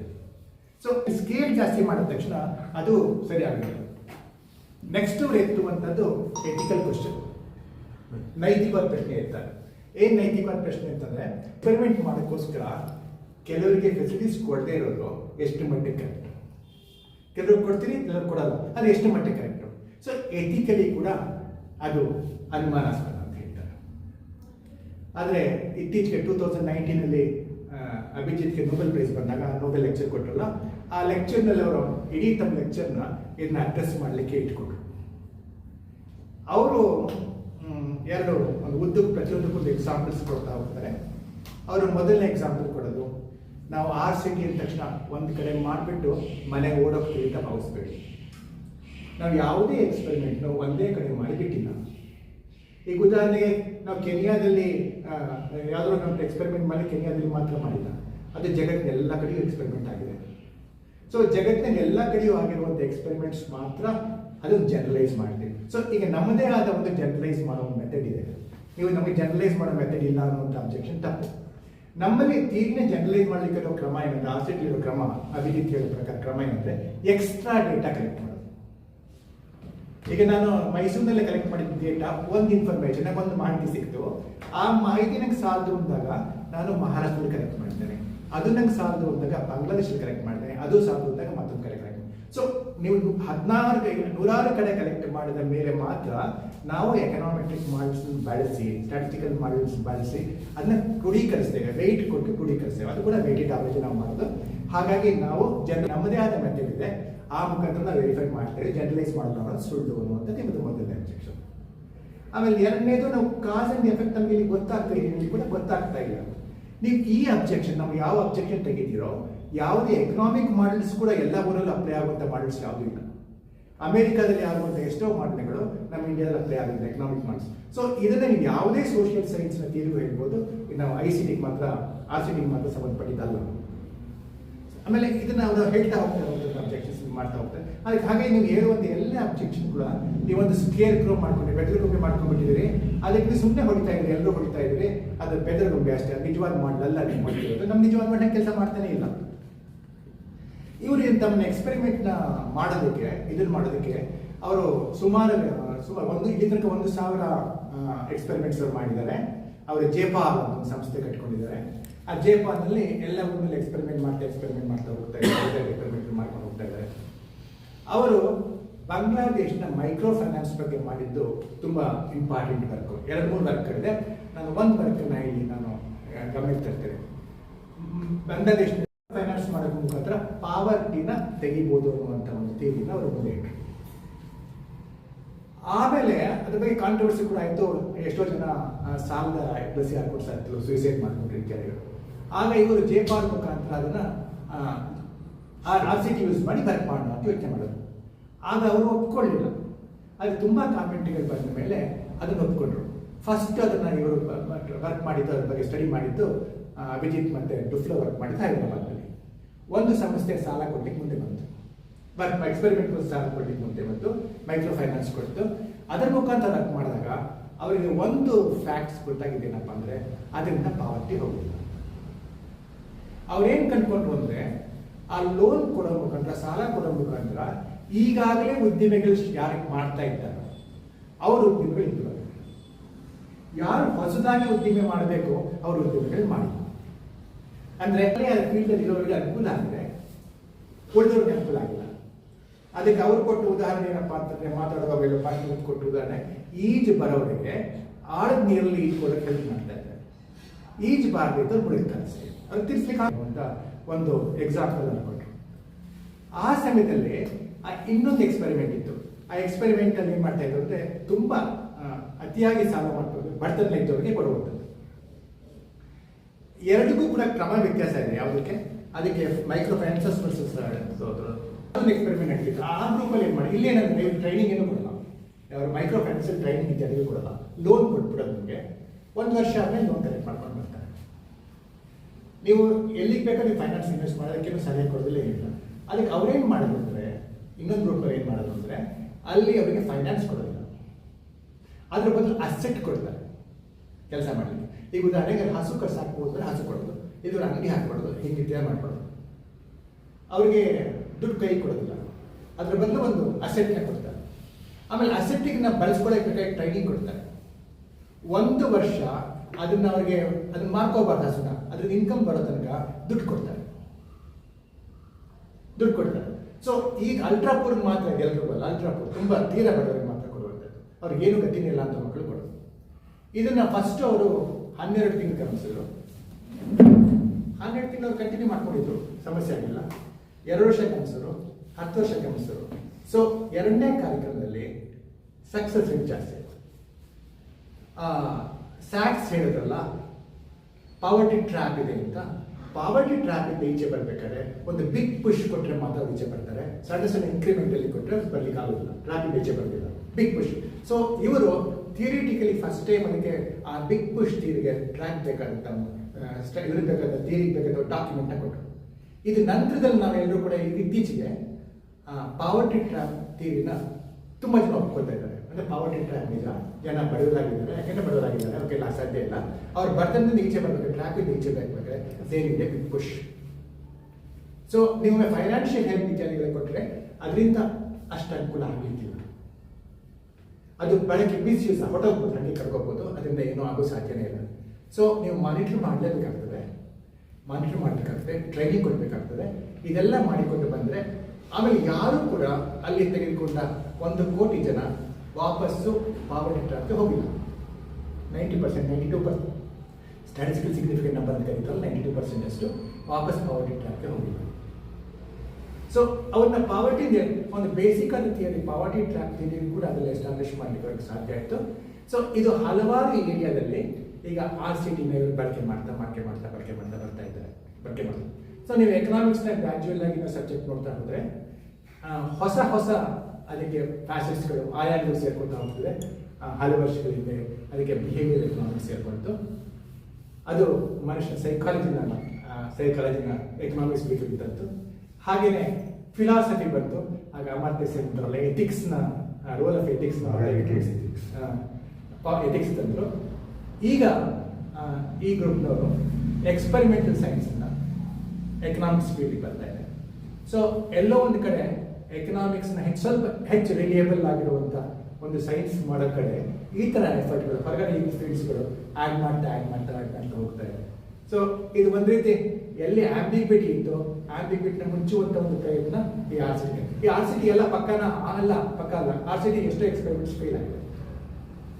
ಉದಾಹರಣೆಗೆ ಟ್ರೈನಿಂಗ್ ಮುಖಾಂತರ ಎಕ್ಸ್ಪೆರಿಮೆಂಟ್ ಇದೆ. ಟ್ರೈನಿಂಗ್ ಮುಖಾಂತರ ಎಂಪ್ಲಾಯ್ಮೆಂಟ್ ಜಾಸ್ತಿ ಮಾಡೋಕ್ಕಾಗುತ್ತಾ ಅಂತ ಯೋಚನೆ ಮಾಡಿದ್ರು. ಆಗ ಏನಾಯ್ತು ಅಂದರೆ, ಟ್ರೈನಿಂಗ್ ಇದ್ದವ್ರಿಗೆ ಕೆಲಸ ಸಿಕ್ತು. ಅವ್ರು ಕೆಲಸ ತೊಗೊಂಡಿದ್ದು ಯಾವುದು ಅಂದರೆ ಬೇರೆಯವ್ರ ಕೆಲಸ ಮಾಡ್ತಿದ್ರಲ್ಲ ಆ ಕೆಲಸ ತೊಗೊಂಡ್ರೆ ಹೊರತು ಇದರಿಂದ ಜಾಬ್ ಏನು ಕ್ರಿಯೇಟ್ ಆಗಿದೆ. ಸೊ ಅದು ಕೂಡ ಗೊತ್ತಾಯ್ತು. ಓಕೆ, ಇಂಟ್ಯಾಕ್ಟ್ ಪ್ರಾಕ್ಟೀಸ್ ನೋಡಿ ಆದ ಕಾರಣ ಹಲವಾರು ಇವತ್ತು ಎಕ್ಸ್ಪೆರಿಮೆಂಟ್ ನಡ್ಕೊಂಡು ಹೋಗ್ತಾರೆ. ಇವತ್ತು ಎಷ್ಟೋ ಬ್ಯಾಂಕಿನ ಪ್ರಾಜೆಕ್ಟ್ಗಳಿಗೆಲ್ಲ ಲೋನ್ ತಗೋಬೇಕಾದ್ರೆ RCDನ ಒಂದು ಕಂಡೀಷನ್ ಆಗಿ ಕೂಡ ಹಾಕೋ ಮಟ್ಟಿಗೆ, ವರ್ಲ್ಡ್ ಬ್ಯಾಂಕ್ ಆಗಲಿ ಹಾಕೋ ಮಟ್ಟಿಗೆ RCD ಎವಿಡೆನ್ಸ್ ಇದೆಯಾ ಅಂತ ಕೇಳೋ ಮಟ್ಟಿಗೆ RCD ಒಂದು ಪಾರ್ಟ್ ಆಫ್ ನಮ್ಮ ಡಿಸಿಪ್ಲಿನ್ ಆಗಿದೆ. So with all it's limitations, ಎಲ್ಲ ಮಿತಿಗಳ ನಡುವೆ ಅದು ಒಂದು ಎಕನಾಮಿಕ್ಸ್ನ ಹೊಸ ದೃಷ್ಟಿಯಿಂದ ನೋಡುವಂಥ, ಇದು ಫಸ್ಟ್ 2017 ಆಯ್ತದು, ಒಪ್ಪಿಗೆ ಆಯಿತು, ಒಂದು ಒಂದು ಒಂದು ಡಿಸಿಪ್ಲಿನ್ ಆಗಿ ಪಾರ್ಟ್ ಆಗಿ ಬೆಳೀತಾ ಇದೆ. ನಿಮಗೆ ಗೊತ್ತಿರಬೇಕು, ಈಗ 2-3 ವರ್ಷದಿಂದ ಸ್ಟಡಿ ಮಾಡಿದಾಗ ಯಾವ ಸಬ್ಜೆಕ್ಟ್ ಯಾರ ಬಗ್ಗೆ ನಿಮಗೆ ತುಂಬ ನಂಬಿಕೆ ಇದೆ ಅಂತ ನೋಡ್ತಾ ಇದ್ದೀವಿ, ಯಾರು ಜನ ಅಂತಾರೆ ಅಂತ, ಅಥವಾ ಅಪನಂಬಿಕೆ ಇದೆ ನಂಬಿಕೆ ಬೇಕು ಅಂದಾಗ ಒಂದು 15 ಸಬ್ಜೆಕ್ಟ್ಗಳು ಕೊಟ್ಟಿದ್ದಾರೆ. ಎಲ್ಲರೂ ಪ್ರೊಫೆಷನಲ್ ಕೊಟ್ಟಿದ್ದಾರೆ, 15 ಪ್ರೊಫೆಷನಲ್ಗಳು. ಅದರಲ್ಲಿ ತೀರಾ ಕೊನೆಗೆ ಬರೋದು ಪಾರ್ಟಿಷನ್, ಅಪನಂಬಿಕೆ ಬಗ್ಗೆ. ಪಾರ್ಟಿಷನ್ ಮೇಲೆ ಎಕನಾಮಿಕ್ಸ್ ಇದೆ. ಸೊ ಜನ ನೋಟ್ ಮಾಡೋದ್ರಲ್ಲಿ ಫಸ್ಟ್ ಇರೋದು ನರ್ಸು, ನಂಬಿಕೆ ಜಾಸ್ತಿ ಇರೋದು ನರ್ಸ್ ಬಗ್ಗೆ. ಸೊ ನೀವು ಬೇರೆ ಬೇರೆ ಏರಿಯಾ ಇಟ್ಕೊಂಡ್ಬಂದರೆ, ಸೊ ಎಲ್ಲೋ ಒಂದು ಕಡೆ ನಮ್ಮ ಥಿಯರಿಗಳಿದೆ. ನಮ್ಮ ಥಿಯರಿಗೆ ಎಷ್ಟೋ ಕಡೆ, ಫಾರ್ ಎಕ್ಸಾಂಪಲ್ ಫೋರ್ಕಾಸ್ಟಲ್ಲಿ ನಮ್ಮ economics cannot work, it's not meant for. ನೀವು ಹಳೆ ಯಾವುದೇ ಕಳೆಯ 3 ವರ್ಷದ ಎಕನಾಮಿಕ್ಸ್ ಪೇಪರ್ ತೆಗೆದು ನೋಡಿದ್ರೆ ಅವ್ರು ಫೋರ್ಕಾಸ್ಟ್ ಮಾಡಿ ರೇಟ್ಗಳು ಯಾವುದೋ ಇರೋದಿಲ್ಲ, ಹೆಚ್ಚಾಗಿರೋದಿಲ್ಲ. So it's not meant for that. ಎಷ್ಟೊಂದು ವೇರಿಯೇಬಲ್ಸ್ ಇರುತ್ತೆ. ಅಥವಾ ನಮ್ಮದೇ ಆದ ವೀಕ್ನೆಸ್ಗಳು ಏನೋ ಅಂತ ಗೊತ್ತಿರಬೇಕು, ನಮ್ಮ ಏರಿಯಾ ವೀಕ್ನೆಸ್ಗಳು ನಮ್ಗೆ ಗೊತ್ತಿರಬೇಕು. ಸೊ ಇಂಥ ಡಿಸಿಪ್ಲಿನ್ಗಳು ನಾವು ಎಲ್ಲಿ ಟ್ರೈ ಮಾಡ್ಬೋದು, ನಾವು ಎಲ್ಲಿ ಬೆಳಿಬೋದು, ಎಲ್ಲಿ ಎಕ್ಸ್ಪ್ಯಾಂಡ್ ಆಗ್ಬೋದು ಅಂತ ಒಂದು ಅವಕಾಶ ಕೊಡ್ತಾ ಹೋಗ್ತದೆ. ಸೊ ಇದಕ್ಕೆ ಹಂಚ್ಕೊಳ್ಳಿ ಥ್ಯಾಂಕ್ಸ್. ಇವತ್ತು ನನಗೆ ನನ್ನ ಮಟ್ಟಿಗೆ ಇಂಪಾರ್ಟೆಂಟ್ ಬುಕ್ಸ್, ಒಂದು ಪಾವರ್ಟಿ ಬಗ್ಗೆ, ಅವ್ರ ಪೂರ್ ಎಕನಾಮಿಕ್ಸ್, ಈಗ ಸ್ವಲ್ಪ ಪನ್ ಕೂಡ ಮಾಡ್ತಾರೆ. ಇಲ್ಲಿ ಪೂರ್ ಎಕನಾಮಿಕ್ಸ್ ಇರುವಾಗ ಮೂರು ಬಗ್ಗೆ ಎಕನಾಮಿಕ್ಸ್ ಬಗ್ಗೆ ಎರಡು ಬಗ್ಗೆ ಕಾರಣ ಇದೆ. ಇವೆರಡು ಇವರಿಬ್ಬರು ಬರೆದ ಸಿಗ್ನಿಫಿಕೆಂಟ್ ಪುಸ್ತಕಗಳು, ಓದ್ಬೋದಾದ ಪುಸ್ತಕಗಳು. ಏನು ಅಂತ ಹೇಳಿದ್ರೆ, ನಾನು ನಮ್ಮ ಫ್ರೆಂಡ್ ಇಬ್ಬರು ಕೂಡ ಟೂರಿಸಮ್ ಡಿಪಾರ್ಟ್ಮೆಂಟಿಂದ ಫಂಡ್ಸ್ ಎಲ್ಲ ಅವರೇ ಕೊಟ್ಟರು. 1 ತಿಂಗಳು ಟ್ರೈನಿಂಗ್ ಕೊಡಬೇಕು ಗೈಡ್ಸ್ಗೆ, ಟೂರಿಸ್ಟ್ ಗೈಡ್ಸ್ಗೆ ಕೊಡಬೇಕು ಅಂತ. ಅದು particularly SC and ST category ಮಾತ್ರ ಕೊಡಬೇಕು. ಟ್ರೈನಿಂಗ್ 1 ತಿಂಗಳು ಕೊಟ್ಟಾದಮೇಲೆ ಸರ್ಟಿಫಿಕೇಟ್ ಕೊಡ್ತಾರೆ. ಆಮೇಲೆ ಇನ್ಫ್ರಾಸ್ಟ್ರಕ್ಚರ್ ಎಲ್ಲ ಮಾಡ್ಕೊಡೋದಕ್ಕೋಸ್ಕರ ಅವರು ಬೇಕಾದರೆ ಇದು ಮಾಡ್ಕೋಬೋದು, ಎಲ್ಲ ಇದು ಮಾಡ್ಕೋಬೋದು, ಎಕ್ವಿಪ್ಮೆಂಟ್ ತೊಗೋಬೋದು. 1 ಲ್ಯಾಕ್ ರೂಪಿ ಸಬ್ಸಿಡಿ ಕೂಡ ಕೊಡ್ತಾರೆ. ಊಟ ಗೀಟ ವಸತಿ ಎಲ್ಲವೂ ಕೂಡ ನಮ್ಮ ಕಾಲೇಜ್ ಅಲ್ಲೇ ಮಾಡಿದ್ವಿ ಸರ್. ನಾವು ನಮ್ಮ ಇದರಲ್ಲಿ ಮಹಾಜನ್ಸಲ್ಲಿ ಮಾಡಿದ್ವಿ ನಾವು. ಎಲ್ಲ ಆಮೇಲೆ ನಾನು ಎಲ್ಲರನ್ನೂ ಕೂಡ ಫೋನ್ ನಂಬರ್ಸ್ ಇತ್ತು, ಕಾಂಟ್ಯಾಕ್ಟ್ ಮಾಡಿದೆ. ಎಷ್ಟು ಜನ ಟೂರಿಸ್ಟ್ ಆಗಿ ಕೆಲಸ ಮಾಡ್ತಿದ್ದಾರೆ ಅಂದರೆ, ಬೇಲೂರಲ್ಲಿ ಒಬ್ಬ, ಮತ್ತು ಇದರಲ್ಲಿ ಇದೆಯಲ್ಲ ಇಲ್ಲಿ ನಂಜನಗೂಡಲ್ಲಿ ಒಬ್ಬ, 3 ಜನ 4-5 ಜನ ಮಾತ್ರ ಟೂರಿಸ್ಟಾಗಿ ಕೆಲಸ ಮಾಡ್ತಿದ್ದಾರೆ. ಟೂರಿಸ್ಟ್ ಗೈಡಾಗಿ ಕೆಲಸ ಮಾಡ್ತಿದ್ದಾರೆ. ರಿಮೈನಿಂಗ್ 95% ಅವರು ದುಡ್ಡು ತೊಗೊಂಡ್ರು, ಸರ್ಟಿಫಿಕೇಟ್ ತೊಗೊಂಡ್ರು, ಅವ್ರು ಮಾಡ್ತಿರೋ ಕೆಲಸನೇ ಬೇರೆ. ಅದು ಒಂದು ಪ್ರಾಕ್ಟಿಕಲ್ ಇದರಲ್ಲಿ ಗೊತ್ತಾಯ್ತು ಸರ್. ಅವೆಲ್ಲ ಹೆಚ್ಚಿಗೆ ಆಫ್ರಿಕಾ, ಕೀನ್ಯಾದು ಅಥವಾ ದಕ್ಷಿಣ ಅಮೆರಿಕಾದು, ನಮ್ಮ ದೇಶದಲ್ಲಿ ಅಥವಾ ನಮ್ಮ ರಾಜ್ಯದಲ್ಲಿ ಮಿಡ್ ಡೇ ಮೀಲ್ಸ್, ಯಾವ ರೀತಿ mid day meals education school ಅಟೆಂಡೆನ್ಸ್ನ ಇಂಪ್ರೂವ್ ಮಾಡಿದೆ ಸ್ಟಡೀಸ್. ಯಾಕೆಂದರೆ ಮೊದಲಿಗೆ ಇದನ್ನು ತಂದದ್ದು ತಮಿಳುನಾಡಲ್ಲಿ ಕಾಮರಾಜ್ ನಾಡದವರು ಮಧ್ಯಾಹ್ನದಲ್ಲಿ ಉಪ್ಪಿಟ್ಟು ಕೊಡೋಕ್ಕೆ ಸ್ಟಾರ್ಟ್ ಮಾಡಿದ್ರು. ಅದು ಮೊದಲನೇ ಎಕ್ಸ್ಪೆರಿಮೆಂಟ್. ಇದು ಸ್ವತಂತ್ರ ಪೂರ್ವದ ಎಕ್ಸ್ಪೆರಿಮೆಂಟ್. ಇದು ಸ್ವತಂತ್ರದ ನಂತರ ಅಲ್ಲ, ಅದು ಮುಂಚೆನೇ ಅವ್ರು ಕೂಡ ಅದನ್ನು ಇಂಟ್ರೊಡ್ಯೂಸ್ ಮಾಡೋದು. ತಮಿಳುನಾಡನ್ನೇ ಅಗ್ರಗಣ್ಯ ರಾಜ್ಯ. ಮೊದಲನೇ ಸಲ ಮಧ್ಯಾಹ್ನದ ಊಟ, ಬಿಸಿ ಊಟನ ಅಂತ ಹೇಳ್ತೀವಲ್ಲ, ಅದನ್ನು ನೀಡಿದ್ದೇ ಆದರೆ, ಮಕ್ಕಳಿಗೆ ಪೌಷ್ಟಿಕಾಂಶ ಸೇರಿದ್ದೇ ಆದರೆ, ಆ ಊಟಕ್ಕೆ ಆಸೆಗೋಸ್ಕರಾದರೂ ಮಕ್ಕಳು ಸ್ಕೂಲಿಗೆ ಬರ್ತಾರೆ. ಜೊತೆಗೆ ಪೌಷ್ಟಿಕಾಂಶ ಬಂದಾಗ ಅವ್ರ ಮೆದುಳು ಚೆನ್ನಾಗಿ ಅಭಿವೃದ್ಧಿ ಆಗುತ್ತೆ. ಆಗ ನಿಧಾನವಾಗಿ ಕಲಿತಾರೆ. ಇದ್ರ ಬಗ್ಗೆ ಸಮಗ್ರವಾಗಿ ಅಧ್ಯಯನ ಮಾಡಿದೆ. ಅದರಲ್ಲಿ 2-3 ಅಂಶಗಳನ್ನ ಕಂಡು ನಿಜ ಮಾಡಿ ಸರ್. ಇದು ಏನಾಯಿತು, ಒಂದನ್ನು ಗಮನಿಸಬೇಕಾದ ಅಂಶ ಬಂದು ಸರ್, ಈ ಮಿಡ್ ಡೇ ಮೀಲ್ಸ್ನ ಮಾಡಿಸಿದಾಗ ಕರೆಕ್ಟ್ ಮಕ್ಕಳಿಗೆ ಇಂಬಾಯಿತು. ಅನಂತರ ಕೆಲವು ನ್ಯೂಟ್ರಿಷನಿಸ್ಟ್ಗಳು ಮತ್ತು ಫುಡ್ ಸೈಂಟಿಸ್ಟ್ಗಳು ಹೇಳಿದ್ರು ಮೊಟ್ಟೆನೂ ಕೊಡಿ. ಯಾಕೆಂದರೆ ಪ್ರೋಟೀನ್ ಇಲ್ಲದೆ ಇದ್ದರೆ ಯಾವುದೇ ಕಾರಣಕ್ಕೂ ಮಕ್ಕಳು ಬೆಳೆಯೋಕ್ಕೆ ಸಾಧ್ಯತೆ ಇಲ್ಲ. ಅತ್ಯಂತ ಮುಖ್ಯ ಪ್ರೋಟೀನ್. ಸರಿ, ಅದೆಲ್ಲ ಸೇರಿಸೋದು. ಆದರೆ ಇದರಲ್ಲಿ ಏನಾಯಿತು, ಎಜುಕೇಷನ್ ಏಟ್ ಬಿದ್ದದ್ದು ನೋಡಿದ್ರು. ಯಾಕೆಂದರೆ ಇದು ಒಪ್ಪಿಸಿದ್ದದ್ದು ಯಾಕೆಂದರೆ ಟೀಚರ್ಸು, ಯಾರೋ ಒಬ್ರು ಅಡುಗೆಯವ್ರು ಬರೋರು ಇದೆಲ್ಲ ನೋಡ್ಕೋಬೇಕಾದ್ರೆ ಟೀಚರ್ಸ್ಗಳು ಕೆಲಸ ಮಾಡ್ತಿದ್ರು. ಯಾರಾದ್ರೂ ಟೀಚರ್ಸ್ಗಳು ವ್ಯವಸ್ಥಾಪಕರಾಗಿ ನಿಂತಿರ್ತಾರಲ್ಲ, ಅವ್ರ ಟೀಚಿಂಗ್ ಬೀಳ್ತಾ ಇತ್ತು. ಅವ್ರ ಕ್ಲಾಸ್ನಾಗೆ ಗಮನ ಇಲ್ಲ. ಇದು ಒಂದು ಇದೊಂದು ನಾನು ಇದನ್ನು ಗಮನಕ್ಕೆ ತರಿಸಿದ್ದೀನಿ. ಇದು ಒಂದು ಟ್ರಯಲ್. ಇದು ಸಹ ರ್ಯಾಂಡಮೈಸ್ ಕಂಟ್ರೋಲ್ ಟ್ರಯಲ್ ಅಲ್ಲಿ ಬಂದಾಗ ನೀವು ಎಲ್ಲ ಸ್ಕೂಲ್ಗೂ ಮಾಡಿದ್ದಾರೆ ಮಿಡ್ ಡೇ ಮೀಲ್ಸ್ನ. ಇದೇನು ಈ ಸ್ಕೂಲ್ ಬಿಟ್ಟಿದ್ದಾರೆ, ಆ ಸ್ಕೂಲ್ ಬಿಟ್ಟೆ, ಗೌರ್ಮೆಂಟ್ ಸ್ಕೂಲ್ ಎಲ್ಲರೂ ಕೊಟ್ಟಿದ್ರು. ಅಥವಾ ಯಾವುದೋ ಒಂದು ಜಿಲ್ಲೆ ತಗೊಂಡ್ರೆ ಗೊತ್ತಾಗ್ಬಿಡುತ್ತೆ. ಅಲ್ಲಿ ಕೆಲವರು ಮಾಡ್ತಾರೆ, ಕೆಲವರು ಮಾಡೋದು. ಇನ್ನೊಂದು ಕೆಲವು ಬಂತು, ಅದನ್ನ ಯಾವ ರೀತಿ ಅದನ್ನ ಮ್ಯಾನಿಪುಲೇಟ್ ಮಾಡ್ಬೋದು ಅಂತ ನೋಡೋದು. ಎಷ್ಟೋ ಜನ ಮೇಸ್ಟ್ರುಗಳು ಅಕ್ಕಿನ ಮತ್ತೆ ಎಣ್ಣೆನ ಮನೆಗೆ ತಗೊಳ್ಳೋದು. ಇದು ಯಾಕಾಗುತ್ತೆ ಅಂತಂದ್ರೆ ಊಟ ಸಿಕ್ತು, ಪಾಠ ಇಲ್ಲ. ಅದು ಎರಡು ತರ ಇದೆ ಸರ್. ಪಾಠನೂ ಆಗಿದೆ, ಅಲ್ಲ, ಅಷ್ಟು ಸರಳೀಕರಣ ಮಾಡಂಗಿಲ್ಲ ಸರ್. ಪಾಠನೂ ಆಗಿದೆ. ಕೆಲವು ಮೇಷ್ಟ್ರುಗಳು ಏನನ್ನ ಮಾಡಬೇಕಿತ್ತು, ಪಾಠ ಮಾಡಬೇಕಿತ್ತು, ಅದನ್ನ ಮಾಡಲಿಲ್ಲ. ಬೋಧನೆನ ನಿಲ್ಲಿಸಿದ್ರು. ಬೋಧನೆ ಬದಲಾಗಿ ಅವರು ಬರೀ ವ್ಯವಸ್ಥಾಪಕರಾಗಿ ಸ್ಕೂಲ್ ತಿರುಗಾಡಕ್ಕೆ ಸ್ಟಾರ್ಟ್ ಮಾಡಿದ್ರು.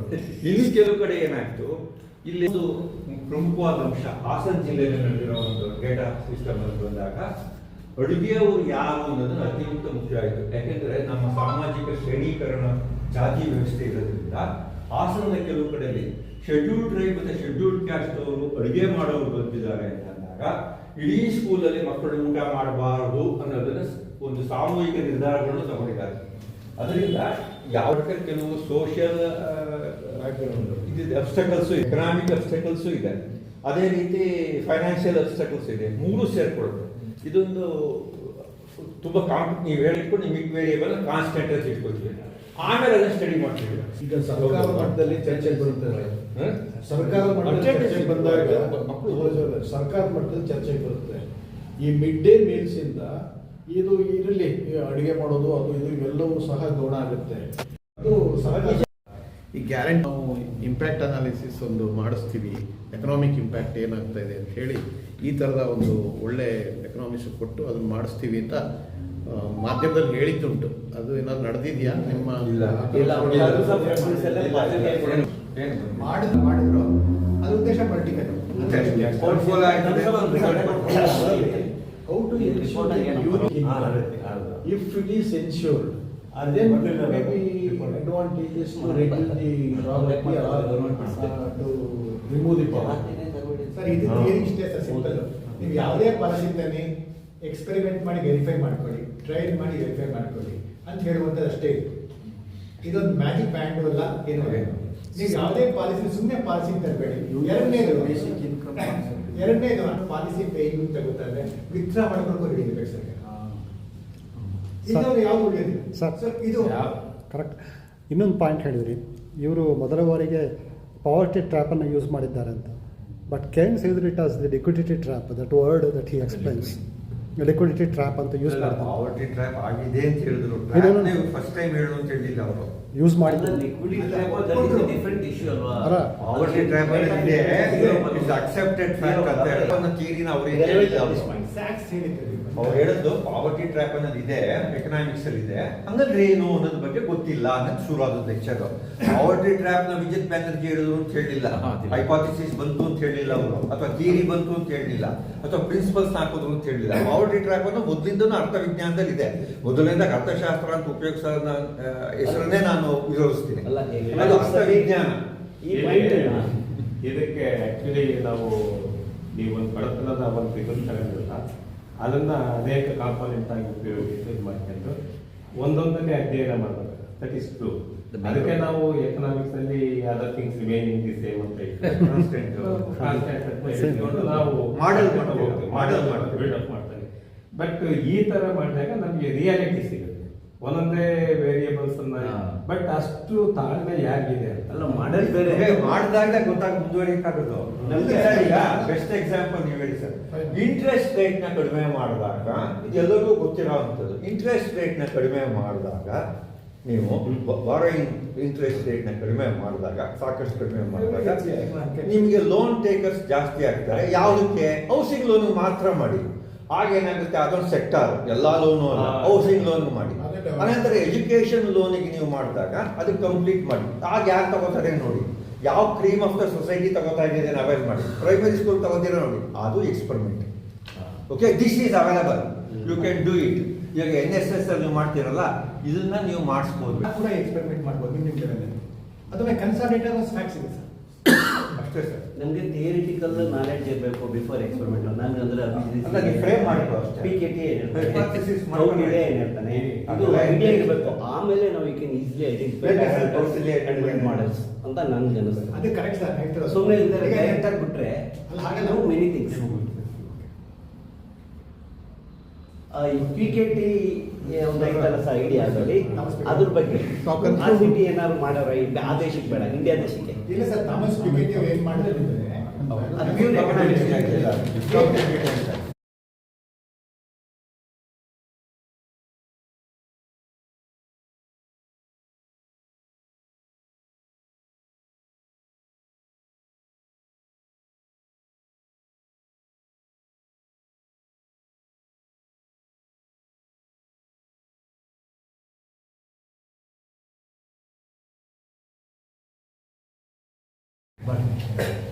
ಆತ್ಮೀಯ ಮಿತ್ರರೇ,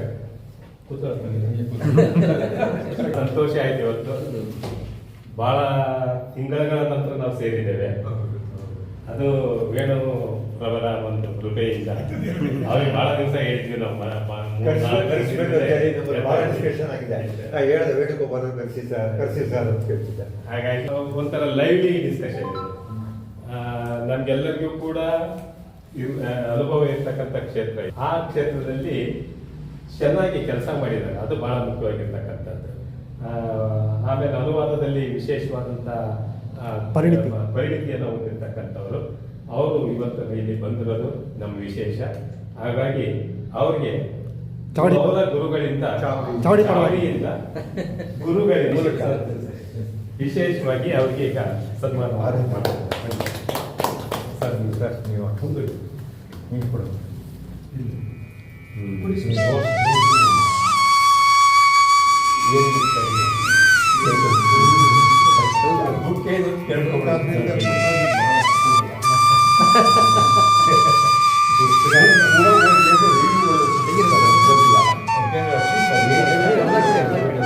ಅಷ್ಟಿದ್ರು ಸಾಕು.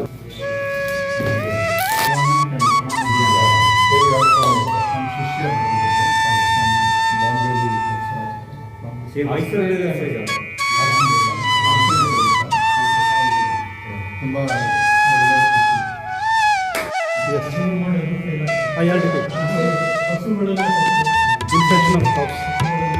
Infection of ಕೌಸ್. ಅಲ್ಲ, ನಮಗೇನಂದ್ರೆ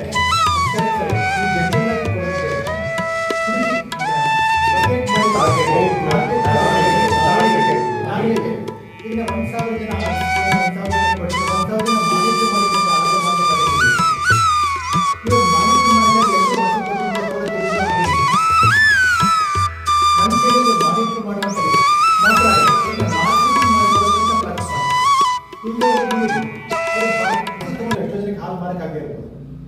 ನಮ್ಗೆ ಅದೊಂದು ಮಾರ್ಕೆಟಿಂಗ್ ವ್ಯವಸ್ಥೆ ಕೂಡ ಇಲ್ಲದೆ ಹೋದ್ರೆ, ಇದು ಪ್ರಾಜೆಕ್ಟ್ನ ಪ್ಲಾನ್ ಆಗದೆ ಹೋದ್ರೆ ಅದು ಉಳಿಯೋದಿಲ್ಲ.